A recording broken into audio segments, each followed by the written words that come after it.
এই রাজ, তোর প্যান্টের চেন খোলা, তোর দেখা যাচ্ছে, তাড়াতাড়ি ওটা ঠিক কর। তুমি এত লজ্জা কেন বলো? ছোট ভাইয়ের দেখতে তোমার লজ্জা করে না? উম, তুমি কেন আমার থেকে এভাবে তাকিয়ে আছো? আমার লজ্জা করতে যাবে কোন দুঃখে? তুই আমাকে দেখাতে পারিস এখানে তোর লজ্জা করে না, আর আমি এখানে আমার লজ্জা করবে কেন? এই, তোমার চোখ বন্ধ করো। তুমি একদম ফাজিল হয়ে গেছো। আপন চাচাতো ভাইয়ের প্যান্টের চেইন খোলা, আর সেটাও তুমি সবার সামনে এভাবে বলতে পারলে? এই বলে রাজ সেখান থেকে কোনো রকমে আড়ালে চলে গেল। আসলে বাড়িতে একটা পার্টি হচ্ছিল, আর সেখানেই বাড়ির সবাই উপস্থিত ছিল। তখনই রাজ সেখানে আসে। তাড়াহুড়ো করতে গিয়ে তার প্যান্টের চেন খোলা ছিল, ওটা সে খেয়াল করেনি। আর পার্টির ভেতরে প্রবেশ করতেই আশা সেটা দেখতে পেল এবং সবার সামনেই তাকে এই কথা বলল।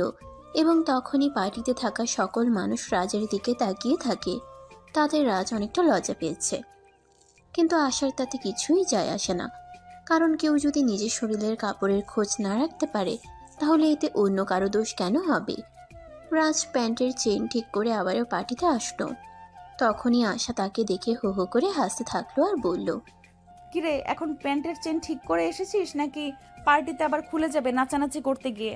তখন কিন্তু আবার আমাকে লুচ্চা বলতে আসিস না।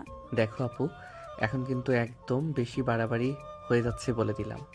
আমি তাড়াহুড়ো করে আসতে গিয়ে প্যান্টের চেইন খোলা ছিল, সেটা আমি দেখতে পাইনি, তাই বলে তুমি আমাকে এভাবে বলবে? এটা তো হয় না। হাজার হোক আমি তোমার ছোট ভাই বলে কথা। ছোট ভাইকে কেউ এভাবে অপমান করে? ওরে আমার পিচ্চি রে, বিয়ে করলে 2 বাচ্চার বাপ হয়ে যাবি, এখনো তুই পিচ্চি আছিস?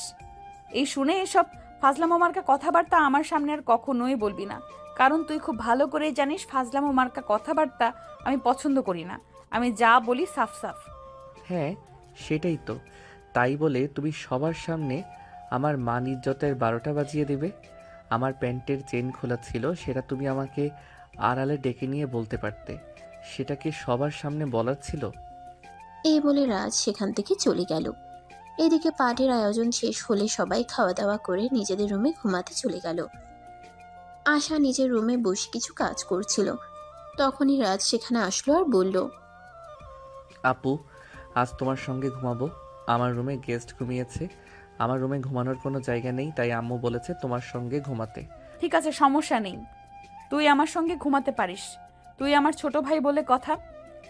আচ্ছা, ঠিক আছে, তাহলে আমাকে ফ্লোরে বিছানা করে দাও, আমি ঘুমিয়ে পড়ি। খুব ঘুম পাচ্ছে। তাছাড়া কাল সকালে আবার কলেজে যেতে হবে। তা না হলে আবার সকাল সকাল ঘুম থেকে উঠতে পারবো না। তোকে ফ্লোরে কেন বিছানা করে দিতে হবে? আমার বিছানাটা যথেষ্ট বড়, 2 পাশে 2 জন ঘুমাতে পারবো। তাছাড়া এখন মোটামুটি শীত পড়েছে, ফ্লোরে ঘুমালে ঠান্ডা লেগে যাবে। তোর ফ্লোরে ঘুমানোর কোনো প্রয়োজন নেই, বিছানা করা আছে, তুই গিয়ে ঘুমিয়ে পড়। আমার একটু কাজ আছে, ওটা শেষ করে তারপর আমি ঘুমাবো। না, আমি তোমার সঙ্গে একই বিছানায় ঘুমাবো না। হাজার হোক তুমি একটা মেয়ে, আর তোমার মতো যুবতী একটা মেয়ের সঙ্গে আমি কোনোভাবেই একই বিছানায় ঘুমাতে পারি না। এই দেখ, এত পাকনা পাকনা কথা বলিস না। তোকে যেটা করতে বলেছি তুই সেটাই কর। তুই বিছানায় গিয়ে ঘুমা, তারপর বাকিটা আমি দেখছি। তাছাড়া ওই যে কোল বালিশটা দেখছিস, ওটা মাঝখানে দিয়ে ঘুমিয়ে পড়, তাহলে আর কোনো ঝামেলা হবে না। আসলে আশা যখন ঘুমায় তখন তার কোনো হুঁশ থাকে না। কিছুদিন আগে একবার তাদের বাড়িতে অনেক মেহমান এসেছিল, কোনো একটা অনুষ্ঠান উপলক্ষে। তখনও রাজকে সেম কাজটাই করতে হয়, মানে আশার রুমে এসে ঘুমাতে হয়। সে আশার বিছানায় ঘুমিয়েছিল, আর মাঝ রাত্রিরে হঠাৎ আশা তাকে জড়িয়ে ধরে আর তার গোপনাঙ্গে হাত দেয়। তারপর থেকে রাজ বরাবরের মতোই আশাকে এড়িয়ে চলে। তবে একটা সৌভাগ্যের কথা হলো, আশা ঘুমিয়েছিল আর সেটা খেয়াল করেনি, তাই সে সেটা কারো সামনে প্রকাশ করেনি, আর রাজের মানিজ্যত্ব রক্ষা পায়। কিন্তু এবার যদি সেরকমটাই হয়, তাই রাজ ভয় পাচ্ছিল। তাই সে আশাকে বলে, আমি তোমার সঙ্গে একই বিছানায় ঘুমাবো না। আমি সোফায় ঘুমিয়ে যাচ্ছি, তুমি বিছানায় ঘুমিয়ে পড়ো। আমার কোনো প্রবলেম হবে না। দেখ, একদম বেশি কথা বলিস না, তাহলে কিন্তু আমি তোকে আমার রুমে থাকতেই দেব না। আমি তোকে যেটা বলছি সেটাই কর, চুপচাপ বিছানায় গিয়ে শুয়ে পড়।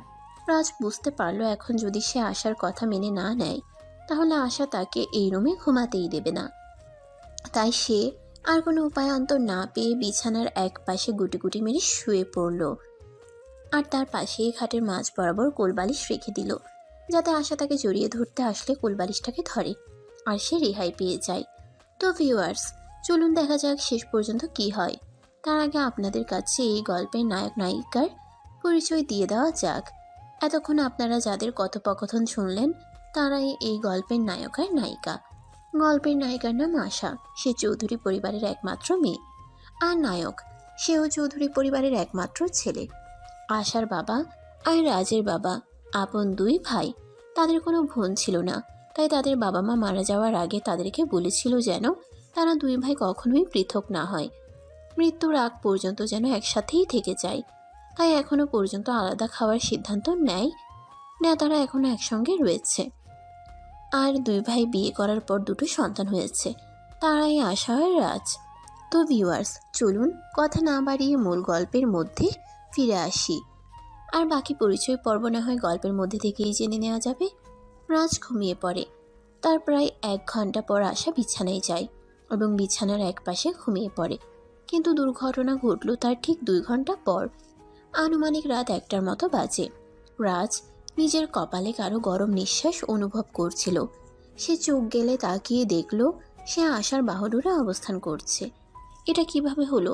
মাঝখানে তো কোলবালিশ ছিল, তাহলে কোলবালিশ কোথায় গেল আর এখানে কিভাবে আসলো?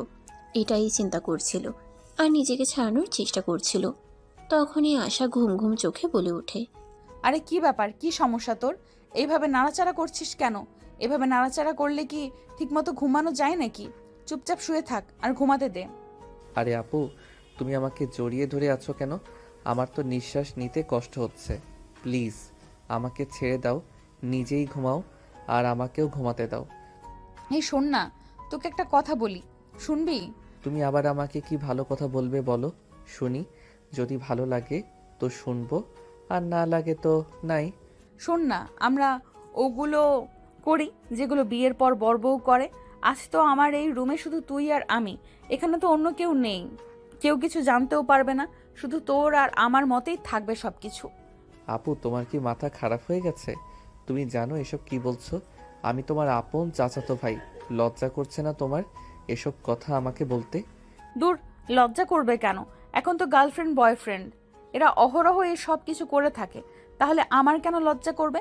তাছাড়া তুই তো জানিস আমি এখনো একটা বয়ফ্রেন্ড জুটাতে পারিনি, যার কারণে আমার খুব আফসোস লাগে।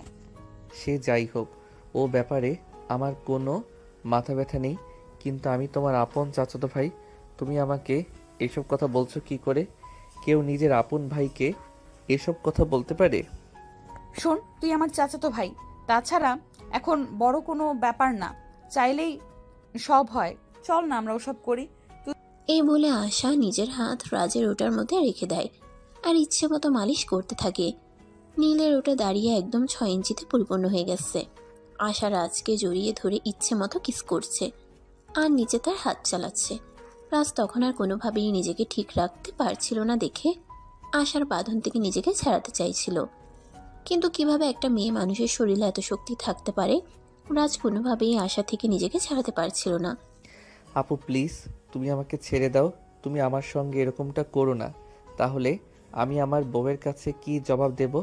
আমি তো নন ভার্জিন হয়ে যাব, তখন তো আমি আমার বউয়ের হক আদায় করতে পারবো না। তুই যদি চাস তাহলে আমি তোকে বিয়ে করব। তাছাড়া তুই হয়তো একটা কথা ভুলে গেছিস, ছোটবেলায় দাদু তোর আর আমার বিয়ে দিয়ে গেছেন। দেখো, ছোটবেলা চড়ুইভাতি খেলায় এসব অনেক কিছু হয়েই থাকে, সেই সব কিছুকে জীবনে ধরে রাখতে হয় না। তাছাড়া এখন তুমিও বড় হয়েছো আর আমিও বড় হয়েছি, আমাদের নিজেদেরকে বুঝবার মতো বয়স হয়েছে। তোমার রুচি আর আমার রুচি সম্পূর্ণ আলাদা। আমরা চাইলেও কখনোই দুজনের রুচিকে এক করতে পারবো না। সো ছোটবেলায় কি হয়েছে না হয়েছে সেসব কথা ভুলে যাও। বলে যেতাম, কিন্তু তোর মতো হ্যান্ডসাম সুদর্শন দেখতে একটা ছেলেকে কি করে ভুলে যাই বল? তুই তো দেখতে পুরাই আইটেম, তোর মতো আইটেম বয়কে কোনোভাবেই ভুলে যাওয়া সম্ভব নয়। আমি তোকে বিয়ে করতে চাই। আপু প্লিজ ওসব কথা বন্ধ করো আর আমাকে ছেড়ে দাও। বাড়ির কেউ দেখে ফেললে কিন্তু সর্বনাশ হয়ে যাবে, আর বাড়িতে অনেক গেস্ট রয়েছে, মান ইজ্জত তো যাবেই।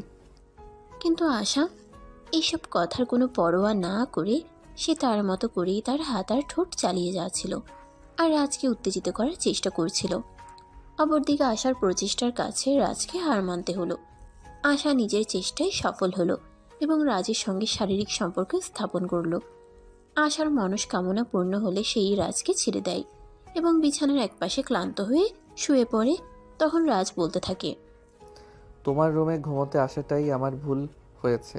তুমি আমার সঙ্গে এরকমটা করবে আমি কোনো দিন কল্পনাও করিনি। হাজার হোক তুমি আমার বড় বোন, এমনটা কিভাবে পারলে করতে? আমি যে আমার মনকে বাধা দিয়েও মানাতে পারছিলাম না, তাই তো এমনটা করলাম। দোষের কি আছে এতে? ছোটবেলা থেকে তো আমাদের বিয়ে ঠিক হয়ে আছে। কয়েকদিন পর না হয় ফ্যামিলিকে আমরা বলবো আমরা দুজন দুজনকে বিয়ে করতে চাই, তাহলে তো সব সমস্যার সমাধান হয়ে যাবে। আসলে সত্যি কথা এটাই যে তোমার মাথায় সমস্যা আছে। তোমার মাথায় সমস্যা না থাকলে তুমি এই কথাগুলি কখনোই বলতে পারবে না। তুমি একটা মেয়ে, কি করে তুমি ফ্যামিলির কাছে এসব কথা বলবে একবারও ভেবে দেখেছো? এখানে ভেবে থাকার কি আছে? তোর আর আমার বিয়ে ঠিক হয়ে আছে অনেক দিন আগে থেকেই, তাহলে এখানে এত চিন্তা করার কি আছে? ফ্যামিলিকে বলবো, ফ্যামিলি মেনে নেবে, দ্যাটস ইট। সত্যি আমি যদি জীবনে কোনো একটা বড় ভুল করে থাকি তাহলে হলো তোমার রুমে ঘুমাতে আসা। এটাই আমার জীবনের সবচাইতে বড় ভুল। আমি যদি এখানে না আসতাম তাহলে আমার সঙ্গে এরকমটা হতো না। হ্যাঁ, আমিও তো সেটাই বললাম। তুই আসলে কেন আমার রুমে? আমি তো আর ইচ্ছে করে তোকে এখানে ডেকে আনিনি। তোকে দেখে আমি নিজেকে কন্ট্রোল করতে পারছিলাম না। এখানে আমার কি দোষ, তুই নিজেই বল।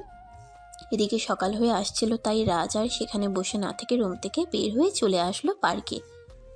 গিয়ে বেশ কিছুক্ষণ হাঁটাহাঁটি করলো। তারপর বাসায় এসে ফ্রেশ হয়ে ভার্সিটি যাওয়ার জন্য তৈরি হয়ে নিল। আরে ভিউয়ার্স, আপনাদের তো বলাই হলো না আমাদের গল্পের নায়ক নায়িকারা কি কি করে না করে। আমাদের গল্পের নায়িকা আশা এই বছর অনার্স ফাইনাল ইয়ারে পড়াশোনা করছে, আর আমাদের গল্পের নায়ক রাজ এই বছর অনার্স ফার্স্ট ইয়ারে পড়াশোনা করছে। মানে দুজনের বয়সের ব্যবধান 3 বছর। তো ভিউয়ার্স, চলুন কথা না বাড়িয়ে মূল গল্পে ফিরে আসি। রাজ যখন রেডি হয়ে বাসা থেকে বের হতে যাবে তখনই পিছন থেকে তার বড় আম্মু তাকে বলে, কি ব্যাপার রাজ, সকালবেলা আমি ঘুম থেকে উঠে সবার জন্য নাস্তা তৈরি করেছি, আর তুই কিনা না খেয়ে বাসা থেকে বের হয়ে যাচ্ছিস? তোর কিছু হয়েছে নাকি? তোর মুখটা এমন দেখাচ্ছে কেন? না বড় আম্মু, কিছুই হয়নি। এমনিতেই আমার শরীরটা ভালো লাগছে না, তাই চলে যাচ্ছি। তাছাড়া আমার খাওয়ার ইচ্ছা হচ্ছে না। কি হয়েছে বল আমাকে, আমি তোকে ওষুধ দিই, তাহলেই ঠিক হয়ে যাবে। না বড় আম্মু, সেরকম কিছুই হয়নি। আমার ওষুধ লাগবে না, আমি ক্যান্টিন দেখে কিছু খেয়ে নেব। আমি এখন আসি। আরে এটা তুই কি বলছিস? তুই চলে যাবি? তাহলে আশা কার সঙ্গে ভার্সিটিতে যাবে? তুই আশাকে তোর সঙ্গে নিয়ে যা। আজ আমি পারবো না, আপুকে বলে দিও বাসা থেকে গাড়ি নিয়ে ভার্সিটিতে চলে আসতে। আর হ্যাঁ, এখন থেকে আমি আর আপুকে আমার সঙ্গে নিয়ে যেতে পারবো না। আপুকে বলে দিও নিজের ব্যবস্থাটা নিজেই করে নিতে। তোমার মেয়েকে প্রতিদিন আমার সঙ্গে নিয়ে যেতে আমার ভালো লাগে না। এটা তুই কেমন ধরনের কথা বলছিস? আশা তোর বোন হয়, আর তাকে তুই তোর সঙ্গে নিয়ে যেতে পারবি না কেন? এর পিছনে কারণ কি এটা আমাকে বল, আমি শুনি। কোনো কারণ নেই, আমি এমনিতেই নিয়ে যেতে পারবো না, তাই বললাম। এখন তোমরা কি করবে না করবে সেটা তোমাদের ব্যাপার, তবে আমি আর আশা আপুকে আমার সঙ্গে নিয়ে যাব না, এটাই আমার শেষ কথা। এই বলে রাজ আশার আম্মুকে আর কোনো কথা বলার সুযোগ না দিয়ে বাসা থেকে বের হয়ে বাইক নিয়ে সোজা ভার্সিটিতে চলে আসলো। ভার্সিটিতে আসতেই তার প্রেমিকা রিয়ার সঙ্গে তার দেখা হলো। কি ব্যাপার বেবি, তোমাকে এমন দেখাচ্ছে কেন? কোনো ব্যাপারে কি তোমার মন খারাপ নাকি? না আসলে ব্যাপারটা সেরকম কিছু নয়, এমনিতেই মাথাটা একটু ব্যথা করছে, তাই আর কি। সত্য কথাটা বলল না, কারণ সত্য কথা বললে যদি আবার তার প্রেমিকা তার সঙ্গে সম্পর্ক ছিন্ন করে নেয় তখন কি হবে? আসলে রাজ তার প্রেমিকাকে অনেক ভালোবাসে, তাই সে কথাটাকে এড়িয়ে মিথ্যা কথা বলল। তাহলে চলো ক্যান্টিনের ফার্মেসি থেকে তোমাকে মাথা ব্যথার ট্যাবলেট কিনে দিই, খেলেই ঠিক হয়ে যাবে। না, সেটার কোনো প্রয়োজন হবে না। আমি বাসা থেকে আসার সময় রাস্তায় ফার্মেসি থেকে মাথা ব্যথার ট্যাবলেট কিনে খেয়ে নিয়েছি। আশা করি কিছুক্ষণের মধ্যেই কমে যাবে, চিন্তার কোনো কারণ নেই। তোমার কি অবস্থা? তুমি কেমন আছো? এই তো আলহামদুলিল্লাহ, আল্লাহর অশেষ রহমতে ভালোই আছি। রাজ, তোমাকে একটা কথা বলার ছিল। হ্যাঁ বলো না, কি বলবে? আমি তোমার সব কথা শুনতে রাজি আছি, তুমি শুধু বলো আমাকে কি করতে হবে। তোমার চাচাতো বোন আশার ব্যবহারগুলো আমার ঠিক ভালো লাগে না। আমি চাই তুমি ওর সঙ্গে মেলামেশা করবে না। আরে এসব তুমি কি বলছো? তোমার কি মাথা খারাপ নাকি? আশা আপু আমার বড় বোন, সে আবার কি খারাপ আচরণ করলো যেটা তোমার চোখে পড়লো আর আমার চোখে পড়লো না? প্লিজ নিজের মেন্টালিটি ঠিক করো। সে আমার বড় বোন হয়, তাকে নিয়ে বাজে কথা বলবে না। আমার কথা শুনে হয়তো তোমার আমার মেন্টালিটি খারাপ মনে হতে পারে, কিন্তু এটা শুধু আমি না, পুরো ভার্সিটির স্টুডেন্টরা খেয়াল করে। আর অনেকেই আমাকে বলেছে সে নাকি তোমার সঙ্গে ঘাড়ে পড়ে মিশতে চায়। দেখো, তুমি আমার ফ্রেন্ড, আমি চাই না তুমি আমার সামনে অন্য একটা মেয়ের সঙ্গে ইটিস পিটিস করো। এগুলো আমার সহ্য হবে না, তাই আমি তোমাকে বললাম। ঠিক আছে, এই ব্যাপারে যদি তোমার কোনো সন্দেহ থাকে তাহলে আমি আশা আপুর সঙ্গে আর কোনো কথাই বলবো না। তবে তোমাকে আমি হারাতে পারবো না, কারণ তোমায় আমি ভালোবাসি। প্লিজ তুমি আমাকে ভুল বোঝো না। দেখো, আমিও তোমায় ভালোবাসি আর বিশ্বাস করি। এখানে ভুল বোঝাবুঝির কিছুই নেই। এটা হলো সত্য মিথ্যার প্রশ্ন। বললাম এই বিষয়টা শুধু আমি না, বিষয়টা প্রত্যেকেই খেয়াল করেছে। সেখানে আমার একার ভুল বোঝাবুঝি তো নয়। আচ্ছা ঠিক আছে, এবার এই প্রসঙ্গটা বাদ দাও। আমার সকালে কিছু খেতে ইচ্ছে করছিল না, তাই বাসা থেকে কিছু খেয়ে আসিনি। এখন ক্যান্টিনে চলো, তোমাকে নিয়ে কিছু খাবো। কি বলো তুমি? বাসা থেকে কিছু না খেয়ে বের হয়ে এসেছো? আন্টি তোমায় কিছু বলেনি? না মানে আসলে আমার আম্মু এখনো ঘুম থেকে ওঠেনি। গতকাল তো আমাদের বাড়িতে একটা পার্টি আয়োজন ছিল, সেটা তো তুমি জানোই। আম্মুর শরীরটা হয়তো ক্লান্ত লাগছে, তাই আম্মু তখনও ঘুমাচ্ছিল। বড় আম্মু সকালে ঘুম থেকে উঠে সবার জন্য নাস্তা বানিয়েছে, কিন্তু আমার খেতে ইচ্ছে করছিল না, তাই না খেয়ে চলে এসেছি। রিয়া তখন আর কোনো কথা না বলে রাজকে নিয়ে ভার্সিটির ক্যান্টিনে চলে গেল। আর তারপর দুজনে সেখানে নাস্তা করে ক্যান্টিন থেকে বের হতে যাবে, তখনই তাদের সামনে আশা এসে দাঁড়ালো। আর তারপরেই বলতে লাগলো, কিরে, তোর এত বড় সাহস? তুই আমাকে না নিয়ে ভার্সিটিতে চলে এসেছিস। তোকে আমি কতবার বলেছি তুই আমাকে না বলে কোথাও যাবি না। আমি তোকে না দেখলে কষ্ট পাই। কথাটা শোনা মাত্র রিয়া রাজকে বলতে লাগলো, এবার তো তুমি বুঝতে পারলে আমার কথা বলার কারণ কি। এই মেয়েটা তোমার সঙ্গে এমন এমন বিহেভ করে যাতে আমি না, শুধু ভার্সিটির প্রত্যেকটা স্টুডেন্ট মনে করে তোমাদের দুজনের মধ্যে কোনো সম্পর্ক চলছে। আশা আপু দেখো, আমি তোমার বাপের সম্পত্তি নই যে তোমার যেভাবে ইচ্ছে আমাকে সেভাবে ব্যবহার করবে। তাই আমি তোমাকে শেষবারের মতো বলছি, তুমি আমার সঙ্গে এরকম করো না। তুমি খুব ভালো করে জানো আমি রিয়াকে ভালোবাসি আর রিয়াকে বিয়ে করব। প্লিজ তুমি আমাকে আর বিরক্ত করো না। তুই বলবি আর আমি তোকে ছেড়ে দিয়ে চলে যাব?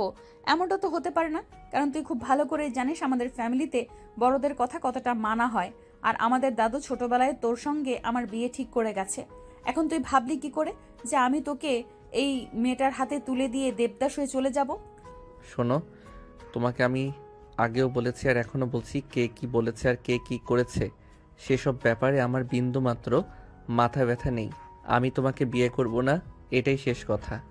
কারণ আমি রিয়াকে ভালোবাসি, তোমাকে নয়। তুই আমাকে ভালোবাসিস না তাতে কি হয়েছে? ভালোবেসে নিবি।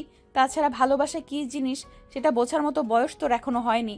তুই এখন আবেগ দিয়ে সবকিছু চিন্তা করিস, তাই তুই বুঝতে পারিস না। কিন্তু বিশ্বাস কর, আমি সত্যি তোকে অনেক বেশি ভালোবাসি। আরে, এই মেয়ে কেমন নির্লজ্জ বেহায়া। আপনি একটা ছেলে আপনাকে অ্যাভয়েড করছে আর আপনি তার পিছনে ঘুরঘুর করছেন। তাছাড়া সবাই তো তাছাড়া সবচাইতে বড় কথা হলো ছেলেটা আপনার আপন চাচাতো ভাই। তার সঙ্গে এইসব লুচ্চামি মার্কা কথাবার্তা বলতে আপনার কি একটুও লজ্জা করে না? না, লজ্জা করে না, কারণ আমি খুব ভালো করেই জানি আমাদের ফ্যামিলির সবাই ভেবে রেখেছে রাজ আর আমি যখন পূর্ণবয়স্ক হব তখন আমাদের দুজনের বিয়ে দেবে। তাহলে এখানে লজ্জা কেন করবে? তুই নিজেই আমাকে বল, আমি শুনি। কারণ সে আপনাকে ভালোবাসে না, আমাকে ভালোবাসে। আর আমরা দুজন আমাদের ফ্যামিলিকে জানিয়ে বিয়ে করব। আর কিছুই না। যেই মানুষটা আপনাকে ভালোই বাসে না, সেই মানুষটার কাছে আপনি ভালোবাসা দাবি করেন কি করে? আমি কি করে দাবি করি সেটা নিশ্চয়ই তোর কাছ থেকে জানতে যাব না। আমার যেভাবে যা ইচ্ছা আমি সেভাবে তাই করব। আমি তোকে কোনো কৈফিয়ত দিতে যাব না রে। তুই ও আমার ভালোবাসার মানুষ, তাই তুমি ওর কাছে কৈফিয়ত দিতে বাধ্য। আর হ্যাঁ, একটা কথা কিন্তু আমি বাড়িতেই বলে এসেছি, আমি এখন আর তোমাকে ভার্সিটিতে নিয়ে আসা আর নিয়ে যাওয়ার চাকরিটা করতে পারবো না। তুমি নিজের ব্যবস্থা নিজে করে নাও, আর আমার পিছনে ঘুরঘুর করো না। এই বলে রাজ সেখানে আর এক মুহূর্ত দেরি না করে রিয়াকে হাত ধরে টানতে টানতে সেখান থেকে ক্লাসে চলে গেল। ক্লাসে আসতে না আসতেই রিয়া তাকে বলতে লাগলো, রাজ চলো আমরা বিয়েটা করে ফেলি, তা না হলে তোমার এই বোনটাকে যেরকম দেখা যাচ্ছে মনে হয় খুব তাড়াতাড়ি একটা ঝামেলা বাঁধিয়ে দেবে। তখন কিন্তু তুমিও আমাকে হারাবে আর আমিও তোমাকে। তুমি কোনো চিন্তা করো না, উল্টাপাল্টা কিছুই হবে না। আমি তো তোমায় ভালোবাসি, তাই না? তুমি আমার উপর ভরসা রাখো, আমি সব কিছু ঠিক করে নেব। হ্যাঁ, তুমি আমায় ভালোবাসো এই কথা আমি বিশ্বাস করি, আর তোমাকেও বিশ্বাস করি, কিন্তু এই মেয়েটাকে আমার বিন্দুমাত্র বিশ্বাস আর ভরসা নেই, কোনোটাই নেই। এই মেয়েটা যে কোনো সময় যে কোনো দুর্ঘটনা ঘটিয়ে দিতে পারে, তখন তুমি কি করবে? তুমি যদি আমাকে বিশ্বাস আর ভরসা দুটোই করো, তাহলে তুমি চুপচাপ বসে থাকো, কিছুই হবে না, কারণ আমি তোমাকে ভালোবাসি, ওকে নয়। এরপর রাজ রিয়াকে আরো অনেকগুলো কথা বলে বুঝালো। আর তারপর ক্লাস শুরু হলো। ক্লাস শেষ হলে রাজের বন্ধু হৃদয় তার সঙ্গে দেখা করতে আসে। দোষ, শোন, তোকে একটা ব্যাপারে কথা বলার ছিল। দেখ, আমরা সবাই জানি তুই রিয়াকে খুব ভালোবাসিস, কিন্তু আশা আপুর কর্মকাণ্ডগুলো আমাদের সবার চোখে পড়ছে। তুই যদি রিয়াকে ভালোবাসিস তাহলে রিয়াকে বিয়ে করে নে। হ্যাঁ, বিয়ে তো আমি রিয়াকেই করব, তবে আমি তো একটা ছেলে মানুষ, চাইলেই যে কোনো সময় বিয়ে করে নিতে পারি না। এই তো সবেমাত্র অনার্স প্রথম বর্ষে পড়াশোনা করছি। এখন যদি বিয়ে করি তাহলে আমার ফ্যামিলির মানুষ কি বলবে? তোর ফ্যামিলির মানুষ কি বলবে সেটা ভাই আমরা জানি না, কিন্তু তোকে শুধু এইটুকু কথা বলার ছিল, তুই যদি রিয়াকে সত্যি ভালোবাসিস তাহলে যত তাড়াতাড়ি পারিস রিয়াকে বিয়ে করে তোদের বাড়ি নিয়ে যা। তা না হলে হয়তো একটা গন্ডগোল হয়ে যেতে পারে, কারণ তুই আশা আপুকে চিনিস না। আশা আপু ইদানিং যা শুরু করেছে সেগুলো ভার্সিটির সবার চোখে পড়ছে। আচ্ছা ঠিক আছে, চিন্তা করিস না, আমি দেখছি কি করা যায়, তবে খুব তাড়াতাড়ি ভালো একটা সলিউশন করতে হবে। অতঃপর হৃদয় আর কোনো কথা না বলে সেখান থেকে চলে গেল। এরপর ভার্সিটি ছুটি হলে রাজ ভার্সিটি থেকে বের হতে যাবে, তখনই আশা তার সামনে এসে দাঁড়ায় আর বলে, আমি তোর সঙ্গে যাব, আর তুই আমাকে সঙ্গে নিয়েই বাসায় যাবি, এটাই আমার শেষ কথা। আমি তো তোমাকে বলে দিয়েছি আমি তোমাকে নিয়ে আর যাওয়া আসা করতে পারবো না। তোমার যদি ভাইকে যাওয়া আসা করতে হয় তাহলে তুমি একটা বাইক কিনে নাও আর নিজে সেটা চালানো শিখে নাও। আমাকে অযথাই বিরক্ত করো না, আমি তোমার চাকর নই। আরে তুই আমার চাকর হতে যাবি কেন? তুই তো আমার হবু জামাই। আরে তুই আমার চাকর হতে যাবি কেন? তুই তো আমার হবু জামাই। তাই তোর কাছে আমি যা কিছু চাইবো তো সব কিছুই আমাকে দিতে হবে। দেখো, তুমি আমার মেজাজ খারাপ করো না, আমি তোমাকে যেটা বলছি তুমি সেটাই করো। আর একটা কথা, তুমি কখনোই আমাকে নিজের হবু জামাই বলে দাবি করবে না। আমি তো তখনও বলেছি আর এখনও বলছি, আমি কোনো দিনই তোমাকে বিয়ে করব না। আমার যদি বিয়ে করতেই হয় তাহলে আমি রিয়াকেই বিয়ে করব। আমিও তোকে বলে দিচ্ছি, তুই যদি কাউকে বিয়ে করিস তাহলে সেটা আমাকেই করবি। আমি ছাড়া অন্য কোনো মেয়ে তোর জীবনে কোনোদিনও আসবে না। এটা আমি তোকে চ্যালেঞ্জ করলাম। ঠিক আছে, তাহলে আমিও চ্যালেঞ্জ অ্যাকসেপ্ট করলাম, আমি কোনোদিনই তোমাকে বিয়ে করব না। এই বলে রাজ সেখানে আর এক মুহূর্তও দেরি না করে বাইক নিয়ে চলে গেল। এদিকে আশা বেশ কিছুক্ষণ গেটের সামনে দাঁড়িয়ে থেকে রাজ ফিরে না আসায় সে একটা রিক্সা নিয়ে বাড়িতে চলে আসলো। বাড়িতে এসে রাজের আম্মুর কাছে বিচার দিতে লাগলো। ছোট আম্মু, তোমার ছেলে ইদানিং আমার সঙ্গে অনেক খারাপ আচরণ করছে। আজ সে ভার্সিটিতে তার সমস্ত বন্ধুদের সামনে আমাকে অপমান করেছে। সে আমাকে সোজাসাপটা বলে দিয়েছে আমাকে নাকি সে আর আনা নেওয়া করতে পারবে না। সে নাকি আমার বাপের টাকায় কেনা চাকর নয়। আরে, এটা তুমি কি বলছো? সত্যি বলছো তো রাজ তোমাকে এই কথা বলেছে? আচ্ছা ঠিক আছে, তুমি যদি সত্যি বলে থাকো তাহলে রাজ আসলে আমি রাজকে এটা জিজ্ঞাসা করব। হ্যাঁ ছোট আম্মু, আমি একদম সত্যি কথাই বলছি। রাজ আমাকে এটাই বলেছে সে নাকি আমার বাপের টাকায় কেনা চাকর নয়। তুমি বলো, সে তো আমার ছোট ভাই, সে কি আমাকে এটা বলতে পারে? ঠিক আছে, তুমি কোনো চিন্তা করো না। আজও আসুক বাড়িতে, আজ ওর একদিন কি আমার একদিন। এত বড় সাহস ওকে কে দিয়েছে সেটাই আমি জিজ্ঞাসা করব। আশা তখন খুশি মনে লাফাতে লাফাতে নিজের রুমে চলে গেল। এদিকে বেশ কিছুক্ষণ পর রাজ পাশে আসলো। বাসায় আসতেই তার আম্মু তাকে ধরে বসলো। কি ব্যাপার রাজ, এইসব আমি কি শুনেছি? তুমি নাকি কিসব বলছো এগুলো? তোমার কাছ থেকে কি আমরা এগুলোই আশা করেছি?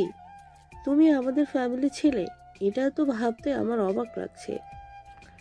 আম্মু, কেউ যদি তোমার কাছে আমার নামে মিথ্যা কথা বলে আর সেটাকে সত্য বলে চালিয়ে দেয়, তাহলে তো আমার কিছুই করার নেই।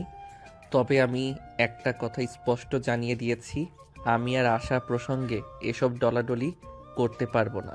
এগুলো আমার ভালো লাগে না। ভার্সিটির সব স্টুডেন্টরা এগুলো নিয়ে মজা নেয়, তাই আমি এগুলো আর সহ্য করতে পারছি না। প্লিজ, এটা যদি আমার অন্যায় প্লিজ, এটা যদি আমার অন্যায় হয়ে থাকে, তাহলে ফ্যামিলির সবাই আমাকে ক্ষমা করে দিও, কিন্তু এটা করা আমার পক্ষে আর সম্ভব নয়। তার মানে আশা আমাদেরকে যা কিছু বলেছে সবকিছু সত্যি?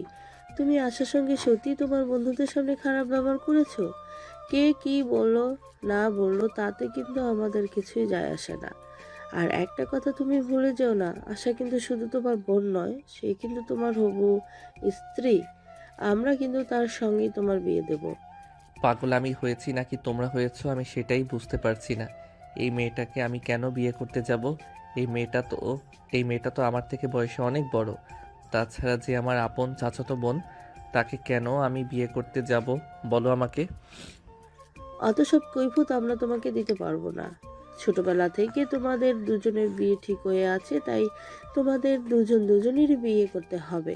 আর যদি তুমি আশা ছাড়া অন্য কোনো মেয়েকে বিয়ে করে এই বাড়িতে নিয়ে আসো, তাহলে আমরা ভুলে যাব যে তুমি আমাদের সন্তান, আর এই ফ্যামিলি তোমাকে ত্যায্য করবে। ঠিক আছে, তাহলে তাই হোক। আজ থেকে তোমরা ভুলে যাও যে তোমাদের একটা সন্তান ছিল, কিন্তু তারপরেও আমি এই মেয়েটাকে মেনে নিতে পারবো না। আমি আজ এবং এই মুহূর্তে এই বাড়ি থেকে চলে যাচ্ছি। কোথায় যাব তার কোনো ঠিক নেই। তোমরা আমাকে খুঁজতে যেও না, কোথাও খুঁজে পাবে না। এই বলে রাজ সোজা নিজের রুমে চলে আসলো। আর তারপরও নিজের প্রয়োজনীয় কিছু জিনিসপত্র গুছিয়ে নিয়ে বাড়ি থেকে কাউকে কিছু না বলেই বের হয়ে গেল। সন্ধ্যা পেরিয়ে রাত হলো। রাত তখন আনুমানিক 11টার মতো বাজে। সবাই খাবার টেবিলে খাবার নিয়ে অপেক্ষা করছে, কিন্তু কেউ রাজকে কোথাও দেখতে পাচ্ছে না। তখনই আশা তার ছোট আম্মুকে প্রশ্ন করলো। কি ব্যাপার ছোট আম্মু, রাজকে কোথাও দেখতে পাচ্ছি না কেন? আমি তো সারা দিন তোর নতুন না যে খুঁজছি, ওকে তো কোথাও দেখতে পেলাম না। রাজ কোথায় গেছে? ওকে কি তুমি ফোন দিয়েছিলে? সে কোথায় গেছে আমি কিছুই জানি না, যে আমার কাছে কিছুই বলে যায়নি। তাছাড়া সে যখন বাসায় এসেছিল তখন আমি তোমার ব্যাপারে এই কথা বলেছিলাম, যে সে আমাকে স্পষ্ট জানিয়ে দিয়েছে প্রয়োজন হলে সেই বাড়ি ছেড়ে চলে যাবে, কিন্তু তোমাকে সে কোনোভাবেই বিয়ে করবে না। এটা নিয়ে তার সঙ্গে ঝামেলা হয়েছিল। তাহলে তুমি আমাকে এই কথাটা তখন বললে না কেন? আমি ওকে আটকে দিতাম। কিন্তু এখন সে কোথায় গেছে এটা আমরা কিভাবে জানবো? আর তাকে কিভাবে খুঁজে আনবো? এত চিন্তার কিছুই নেই, সে এখন আর ছোট বাচ্চা নয়। তার ইচ্ছে মতো সবকিছু হবে না এই বাড়িতে। যেখানে ইচ্ছে সেখানে যাক, যখন এই আবেগ ফুরিয়ে যাবে তখন সে নিজেই এই বাড়িতে চলে আসবে। সন্ধ্যা পেরিয়ে রাত হলো। রাত তখন আনুমানিক 11টার মতো বাজে। সবাই খাবার টেবিলে খাবার নিয়ে অপেক্ষা করছে, কিন্তু কেউ রাজকে কোথাও দেখতে পাচ্ছে না। তখনই আশা তার ছোট আম্মুকে প্রশ্ন করলো। তখন কেউই আর এই বিষয়ে কোনো কথা বলল না। সবাই খাওয়া দাওয়া করে নিজেদের রুমে চলে গেল। কিন্তু এদিকে আশা নিজের রুমের ব্যালকনিতে পায়চারি করছে। তার চোখে ঘুম আসছে না। বারবার সে রাজের নাম্বারে ফোন করছে, কিন্তু ফোন সুইচ অফ বলছে। কেন এরকমটা হচ্ছে কেউ কি কিছু বুঝতে পারছে না। অপরদিকে রাজ বাসা থেকে বের হয়ে তার বন্ধু হৃদয়ের বাড়িতে উঠে, আর সেখানেই তার সঙ্গে কথোপকথন। হৃদয়, আমি সিদ্ধান্ত নিয়েছি আমি আর এই বাড়িতে থাকবো না, এই শহরেই থাকবো না। এখান থেকে দূরে কোথাও চলে যাব। যদি আমার ভালোবাসা সত্য হয় তাহলে তো রিয়া আমার জন্য অপেক্ষা করবে আর আমি ফিরে এসে তাকে বিয়ে করব। কিন্তু যদি রিয়া অপেক্ষা না করে তাহলে বুঝবো সে আমার ভাগ্যে ছিল না। কিন্তু এই বাড়িতে থাকা আমার আর হবে না। দোষ, এভাবে হুটহাট করে সিদ্ধান্ত নেওয়াটা আমার মনে হয় ঠিক হচ্ছে না। আশা আপু তোকে ভালোবাসে, তাছাড়া তোর ফ্যামিলির মানুষজন চায় তুই আশা আপুকে বিয়ে করিস, কিন্তু তুই কেন এটা করতে চাচ্ছিস না? আমরা তো সেটাই বুঝতে পারছি না। আমার ফ্যামিলির মানুষগুলোর সঙ্গে তোরও কি মাথা খারাপ হয়েছে নাকি যে আমি এই বুড়ো মেয়েটাকে বিয়ে করব? আমি কখনোই এই মেয়েটাকে বিয়ে করব না। তাছাড়া তোরা সবাই জানিস রিয়াকে আমি ভালোবাসি। সেখানে এই মেয়েটাকে বিয়ে করার প্রশ্নই ওঠে না, যে কিনা আমার থেকে 3 বছরের সিনিয়র। ঠিক আছে ভাই, তোর যেটা ভালো মনে হয় তুই সেটাই কর। তোর ব্যক্তিগত ব্যাপারে কোনো কথা বলতে চাই না। যাই হোক, তুই কি তোর আম্মুর কাছে কিছু বলে এসেছিস? না, আমি কারোর কাছে কিছু বলে আসিনি। কেউ যখন আমার কথা চিন্তা করবে না, তাহলে আমি কেন তাদের কথা চিন্তা করতে যাব? যাই হোক দোস্ত, তোর সঙ্গে একটা কথা বলতে এসেছি। হ্যাঁ বল, কি বলবি? তুই আমার বেস্ট ফ্রেন্ড, আর তোর জন্য আমি সব কিছুই করতে পারি। দোস্ত, তুই তো খুব ভালো করে জানিস আমি বাড়ি থেকে রাগ করে চলে এসেছি। আমি বাড়ি থেকে নিজের খরচের জন্য কোনো টাকা পয়সা নিয়ে আসিনি। তোর কাছে যদি টাকা থাকে তাহলে তুই আমাকে কিছু টাকা দিয়ে সহযোগিতা কর। তারপর আমি যখন ফিরে আসব তখন তোর টাকাটা ফেরত দিয়ে দেব। আচ্ছা দোস্ত, ঠিক আছে, কোনো সমস্যা নেই। আমার কাছে কিছু জমানো টাকা আছে, আমি ওগুলো তোকে দিছি। তুই এগুলো তোর কাছে রাখ। তোর যখন সময় হবে তুই তখন আমাকে ফেরত দিস, কোনো সমস্যা নেই। এই বলে হৃদয় তার কাছে থাকা 30,000 টাকা রাজের হাতে তুলে দিল। আর রাজ সেই টাকাটা হাতে নিয়ে হৃদয়ের কাছ থেকে বিদায় নিয়ে হৃদয়ের বাসা থেকে বের হয়ে পড়ল অজানা এক গন্তব্যে। এরপর চলে গেল 2 দিন। রাজের কোনো খোঁজ নেই। তার ফ্যামিলির মানুষজন সারা শহর তন্ন তন্ন করে খুঁজেছে, কিন্তু কোথাও তাকে খুঁজে পায়নি। ভার্সিটিতেও তার কোনো খোঁজ পাওয়া যাচ্ছে না। এদিকে রিয়া তো রাজকে ফোনে না পেয়ে একদম পাগলের মতো হয়ে গেছে। তাই সে সেদিন ভার্সিটিতে আশাকে দেখতে পেয়ে আশার সামনে গিয়ে দাঁড়ায়। এই মেয়ে, কি করছো তুমি আমার রাজের সঙ্গে? আমার রাজ আমার সঙ্গে কথা বলছে না কেন? তার ফোন সুইচ অফ বলছে কেন? আমি আবার রাজের সঙ্গে কি করতে যাব? আমি রাজের সঙ্গে কিছুই করিনি। রাজের সঙ্গে তার আম্মুর কথা কাটাকাটি হয়েছে, আর সে বাড়ি থেকে বের হয়ে গেছে। আমরা সবাই তাকে খুঁজতেছি, কিন্তু কোথাও খুঁজে পাচ্ছি না। মিথ্যে কথা বলছো তুমি। তুমি নিশ্চয়ই আমার রাজের সঙ্গে উল্টোপাল্টা কিছু করেছো, তাই রাজ রাগ করে কোথাও চলে গেছে। তবে বিশ্বাস করো, আমার রাজের যদি কিছু হয় তাহলে আমি কিন্তু তোমাকে ছেড়ে দেব না। আসছে খারাপের বংশধর। এই মেয়ে, যা, তোর যা ইচ্ছা তুই তাই করিস। আমার সঙ্গে কথা বলতে এসেছিস কেন? আমি কি তোকে বলেছি আমি তোর রাজের খোঁজ তোকে দেব? যা আমার চোখের সামনে থেকে। একা তো আছে নিজের যন্ত্রণায়, আর এদিকে উনি আসছে আমাকে আরো যন্ত্রণা দিতে। এরপর আশা রিয়াকে আরো কয়েকটা কথা শুনিয়ে দিয়ে সেখান থেকে চলে গেল। বাড়িতে সবার মাথায় একটা চিন্তাই ঘুরপাক খাচ্ছে। রাজ তো কখনোই এভাবে কাউকে কিছু না বলে কোথাও যায় না, তবে এবার কোথায় গেল? তাছাড়া তার ফোন কেন অফ? এইসব চিন্তা করে কেউই কোনো কুল কিনারা পাচ্ছে না। অপরদিকে রাজ চট্টগ্রাম চলে এসেছে। ওখানেই একটা ভার্সিটিতে ভর্তি হয়েছে। 2 দিন ধরে ক্লাস করছে। সেখানে এসেই তার একজনের সঙ্গে পরিচয় হয়। দেখো, তুমি তো খুব ভালো করেই জানো আমি এখানে নতুন এসেছি। এখানে আমার চেনা জানা কেউ নেই, তাই আমি কি বন্ধু হিসেবে তোমার কাছ থেকে একটু সহযোগিতা পেতে পারি? হ্যাঁ বলো, আমি তোমাকে কিভাবে সহযোগিতা করতে পারি? তাছাড়া আমি তো তোমার বন্ধু। বন্ধু হিসেবে তোমাকে যতটুকু সহযোগিতা করার দরকার আমি ততটুকুই করব। আসলে আমি আমার ফ্যামিলির সঙ্গে ঝামেলা করে এখানে চলে এসেছি। আমি যতদিন না পর্যন্ত নিজে একটা কিছু করতে পারছি ততদিন আমার ফ্যামিলির সঙ্গে কোনো যোগাযোগ করব না। তাই এই মুহূর্তে আমার নিজের খরচ নিজে চালানোটা খুবই দরকার। ও আচ্ছা, এই ব্যাপার, আমি বুঝতে পেরেছি। যাই হোক, কোনো সমস্যা নেই, চিন্তা করো না তুমি। আমি দেখছি তোমার জন্য একটা টিউশনের ব্যবস্থা করতে পারি কিনা। আচ্ছা ঠিক আছে, তুমি একটু তাড়াতাড়ি দেখো। আসলে আমি যে টাকাগুলো নিয়ে এসেছি এগুলো তো আর বেশি দিন যাবে না। ভার্সিটির ভর্তি থেকে শুরু করে রুম নেওয়া, নিজের প্রয়োজনীয় কিছু জিনিস কিনা, ওগুলোতে অনেক টাকাই খরচ হয়ে গেছে। তাই তাড়াতাড়ি টাকা উপার্জন করাটা আমার জন্য খুব প্রয়োজন। ঠিক আছে বন্ধু, তুমি কোনো চিন্তা করো না, আমি দেখছি তোমার ব্যাপারটা। আমি যতক্ষণ আছি ততক্ষণ তোমার কোনো চিন্তা নেই, ইনশাল্লাহ একটা ব্যবস্থা হয়ে যাবে। অতঃপর রাকিবের কাছ থেকে বিদায় নিয়ে রাজ পাশে চলে আসলো। তারপরও নিজের জন্য কিছু খাবার তৈরি করে নিল। খাওয়া দাওয়া শেষ হলে পড়াশোনা শেষ করে সে ঘুমিয়ে পড়ল। পরদিন সকালে আবার ভার্সিটি যেতে হবে। ঘুম থেকে উঠে এসে নাস্তা বানিয়ে নাস্তা করে তারপর ভার্সিটি যাওয়ার জন্য তৈরি হয়ে নিল। তারপর বাসা থেকে বের হয়ে হাঁটতে হাঁটতে ভার্সিটিতে চলে গেল।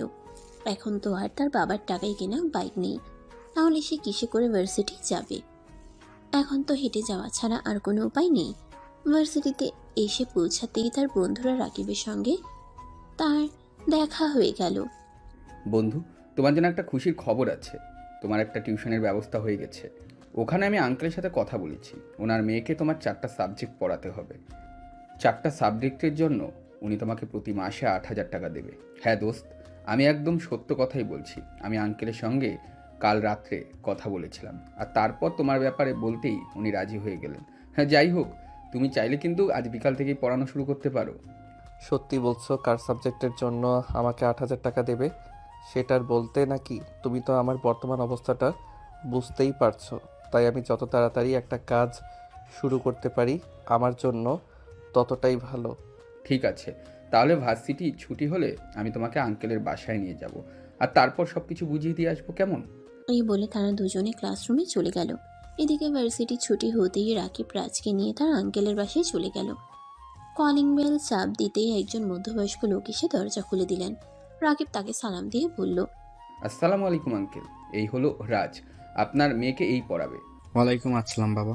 আচ্ছা ঠিক আছে, তুমি ওকে নিয়ে ড্রয়িং রুমে এসে বসো, আমরা বসে কথা বলি। এই বলে রাজ আর রাকিব দুজনেই ড্রয়িং রুমের সোফায় এসে বসলো, আর তারপর তিশার আব্বুর সঙ্গে কথা বলতে থাকলো।